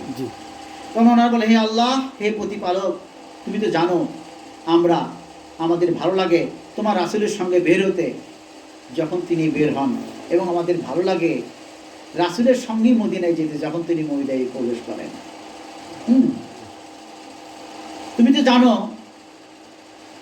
আমরা কেন থেমে যাচ্ছি বা থেমে গেছি, মানে আমাদের তো এখন রাসূল বলছে যে থেমে যাচ্ছি। সুন্দর একটা দোয়া না? দুইজনে স্বামী স্ত্রীতে সুন্দরভাবে হাত তুলে দুইজনে বলতেছে, হে আল্লাহ, হে প্রতিপালক, তুমি তো জানো যে আমাদের কি ভালো লাগে, তুমি তো সবই জানো। আমাদের তো ভালো লাগে রাসূলের সান্নিধ্য, রাসূলের সাথে চলাচল, সফর, রাসূলের সাথে সফরে ছিলাম, রাসূলের সাথে প্রবেশ করবো মদিনাতে, কিন্তু তুমি তো জানো এখন আমরা কেন থেমে গেছি। সঙ্গে সঙ্গে উম্মে সুলাইম রাদিয়াল্লাহু তাআলা আনহা বলতেছেন যে স্বামী, আমি মনে হয় একদম পূর্ণ সুস্থ। বলেন সুবহানাল্লাহ। এই যে ইচ্ছা, এই যে গভীর ইচ্ছা, এই গভীর ইচ্ছা আমাদেরকে অনেক কিছু সাহায্য করে। তা আসলে আমরা মুখে মুখে বলি যে আমাদের যদি এই হয়তো আমরা ভালোভাবে ইবাদত করতাম, এই করতাম, সেই করতাম, কিন্তু আসলে আমরা প্রায়োরিটি কাকে দিই? দুনিয়াকে দিন আখেরাতকে দিই, এটা নিজেরা ভালো করে চেষ্টা করে দেখবেন, চিন্তা করে দেখবেন। আমরা কিন্তু সত্যি আমরা সবসময় প্রায়োরিটির দিক থেকে কিন্তু দুনিয়াকে দিই, যার কারণে হয়তো আমার অনেক সময় অনেক দোয়া আমাদের কবুল হচ্ছে না, আমরা পাচ্ছি না। তবে হতাশার কারণ নেই, আমাদের নিয়তকে বিশুদ্ধ করি এবং আমরা আল্লাহর কাছে সাহায্য চাইলেই আল্লাহ রব্বুল আলামিন আমাদেরকে নিশ্চয় আল্লাহ তাআলার প্রিয় বান্দা করেই আমাদের এই পৃথিবীর সফর শেষ করে দিবে। সবাই বলেন আমিন। আল্লাহ এই মক্তবের তো পুরো পড়া যাবে না, একটু লাস্টটুকু পরে আপাতত আজকে শেষ করে দিই। হ্যাঁ, যে নবী করিম সাল্লাল্লাহু আলাইহি ওয়াসাল্লামের এই দোয়ার আগে বলছে যে বেহেশত হচ্ছে আল্লাহ তাআলা সন্তোষী স্থান বলিয়া উহার কামনা করেন, যোজক তাহার গোপনীয় স্থান বলিয়া হতে প্রার্থনা করেন, উহার রক্ষা হইতে প্রার্থনা করেন, নিজের শান্তির জন্য নয়। অর্থাৎ আল্লাহ পাকের এই জাতীয় ওলি আল্লাহ যারা তাজাল্লির জাতি লাভ করেছে, যারা ফানা এবং বাঁকা লাভ করেছে, তারা যে জান্নাত চায়, যেমন রাবিয়া বসরি রহমতুল্লাহ তো ডাইরেক্ট হালের বশত বলেই ফেলছে যে আল্লাহ আমি যদি জান্নাত কামনা করি, জান্নাতের জন্য যদি ইবাদত করি, আমাকে জাহান্নামে দিয়ে দিও। এটা রাবিয়া বসরি প্রবল হালে গালে ভয়েই দোয়া করতেন। কিন্তু মোজাদ্দেদ আল-কিস্তানি হলো আখিরি জামানার মোজাদ্দেদ, তিনি সাহেবে শরীয়তের শ্রেষ্ঠ ব্যাখ্যাকার এবং ইমাম। হ্যাঁ, যার কারণে তার চিন্তা চেতনা, তার কথাটা ছিল এরকম না, তোমরা যেহেতু জান্নাতুল ফেরদৌস বা জান্নাত চাওয়ার জন্য দোয়া করতে বলা হয়েছে শরীয়ত, আল্লাহ রাসূল বলছে তোমরাও জান্নাত চাবে, তবে এই কারণে চাবে জান্নাতে সুখের জন্য নয়, জান্নাতেই হবে আল্লাহ এবং আল্লাহ রাসূলের সাথে দিদার। বলেন সুবহানাল্লাহ। তাহলে চাওয়া একটাই হলো, কিন্তু নিয়তটা কত উন্নত হলো না। জি জি। কিন্তু রাবিয়া বসরি কিন্তু এত বড় জ্ঞান পায় নাই না। রাবিয়া বসরি এত বড় জ্ঞান পায় নাই। আমরা হয়তো অনেকে অনেক কিছু মনে করি। তিস্তিয়া তরিকা জিকির বলা হয়েছে যে ওগুলো বললে আমাদের সময় আরও চলে যাবে, আপনারা অন্য সময় সেরে নেন। মোট কথা যে আমাদের সমস্ত নিয়ত হলো শরীয়তের সাথে সামঞ্জস্য থাকবে, তাই না? যেহেতু শরীয়তের জান্নাতের জন্য দোয়া করতে বলেছে, তো আমরাও দোয়া করব। এই মুক্ত থেকে এই শিক্ষাটা নেওয়ার জন্যই কথাটা তুললাম, যে আমরাও দোয়া করব, কিন্তু এই দোয়া করব এই নিয়তে যে জান্নাতে চাই খোদা, কিন্তু জান্নাতে চাই জান্নাতের জন্য নয়, তোমার এবং রাসূলের দিদার পাওয়ার জন্য। একটা চাইলে তো আমরা আরেকটা এমনি পেয়ে যাবো, তো চাওয়ার দরকার চাইছে না নাকি? আর এই পৃথিবীতে যাদের আকাঙ্ক্ষা থাকে আল্লাহ সন্তুষ্টি, এই যে আমরা বলি ইয়া ইলাহি মকসিদ মেরা তুই, এটা যদি আপনি বারবার মনোযোগের সাথে করতে পারেন, দেখবেন আপনি একদিন আল্লাহর, আপনার অন্তরটা আল্লাহর জন্য পাগল হয়ে গেছে। আরে আপনাদেরও হয়েছে, আপনাকে একটু উদাহরণ দিয়ে বোঝাই, যদি না হইতো, ওই যে আল্লাহকে ভালোবাসতে আল্লাহওয়ালাকে ভালোবাসতে হয়, সরাসরি আল্লাহর ভালোবাসা কিন্তু এই রোদের মধ্যে, এই গরমের মধ্যে আপনারা আসেন না। আল্লাহওয়ালাদের এই তরিকার পীর ফকিরদের মুজাদ্দেদ আল-কিসানিকে ভালোবেসে কিন্তু আসতে পারছেন না। তার মানে একটু ফুল ফুটছে তো, কলি আছে তো ইনশাআল্লাহ, বলেন ইনশাআল্লাহ। কলি কিন্তু আছে, এখানে এই কলিটা খালি ফুটন্ত করতে হবে। হ্যাঁ, এটাকে যাতে পরিপূর্ণ হয়ে যায়, এই চেষ্টা আমাদের করতে হবে। তো এরপরে এই মক্তবের শেষে লাগতেছে যে মুকাররমিনগণের ইহে সর্বোচ্চ মর্তবা, ইয়ারাই বেলাইতে খাচ্চা বিশ্রাপ করে। হযরত নবী করিম সাল্লাল্লাহু আলাইহি ওয়াসাল্লামের তোফায়ে আল্লাহ তাআলা আমাদেরকে ইহাদের ভালোবাসা লাভের সৌভাগ্য প্রদান করুন। সবাই বলে আমিন। আল্লাহ আমিন। এবং যে যাকে ভালোবাসে সে তাহারই সঙ্গী। হাদিস মোদাব্বার জানেন, এখানে হাদিস তুলে ধরছেন যে যাকে ভালোবাসে সে তার সঙ্গী। তাহলে আপনি যদি আল্লাহ এবং আল্লাহ রাসূলকে ভালোবাসেন, তাহলে আপনি কার সঙ্গে হবেন? তার সঙ্গে, আল্লাহর সঙ্গে হবেন। আর আল্লাহর জন্যই তো আপনি আল্লাহওয়ালাদের ভালোবাসেন। তা আল্লাহওয়ালা যদি জান্নাত পায়, আপনি কোথায় যাবেন? মানে আগের যুগের ফকিরেরা পান্তা খাইছে, এখন তো খেতে চায় না। সাথে যদি বাচ্চারা থাকতো, বলতো যে মা এই ছেলেটাকে একটু পানি পান্তা দিয়ে দিতেন, দেখা যাচ্ছে ছেলেটাকে দিলে তার সাথে তাকে দিতে হতো, ওই সাথে তিনিও একটু পানি খাইতেন। কি বলেন, তাই না? ঠিক। আসলে আমাদেরও তাই। আমরা যদি আল্লাহওয়ালাদেরকে ভালোবাসি, আল্লাহকে ভালোবাসি, জান্নাত আমাদের আপনা আপনি হয়ে যাবে। বলেন সুবহানাল্লাহ। তাম্মাত বিল খায়রি বিফাদলিল্লাহি তাআলা। হ্যাঁ, আল্লাহর রহমতে আমাদের মাহফিলের এখনই সমাপ্ত ঘোষণা করছি, কারণ সময় শেষ। এদিকে গরমের দিন, আপনারা অনেক কষ্ট করেছেন। ইচ্ছা ছিল মক্তবটা শেষ করা, পারলাম না। আগামীবার ফিরে হয়তো বাকি করব, অথবা অন্য একটি মক্তব ধরবো। এটার ক্ষুদ্র অংশ আমি অন্যভাবে শোনা দিব। আমরা এখন দোয়া করি।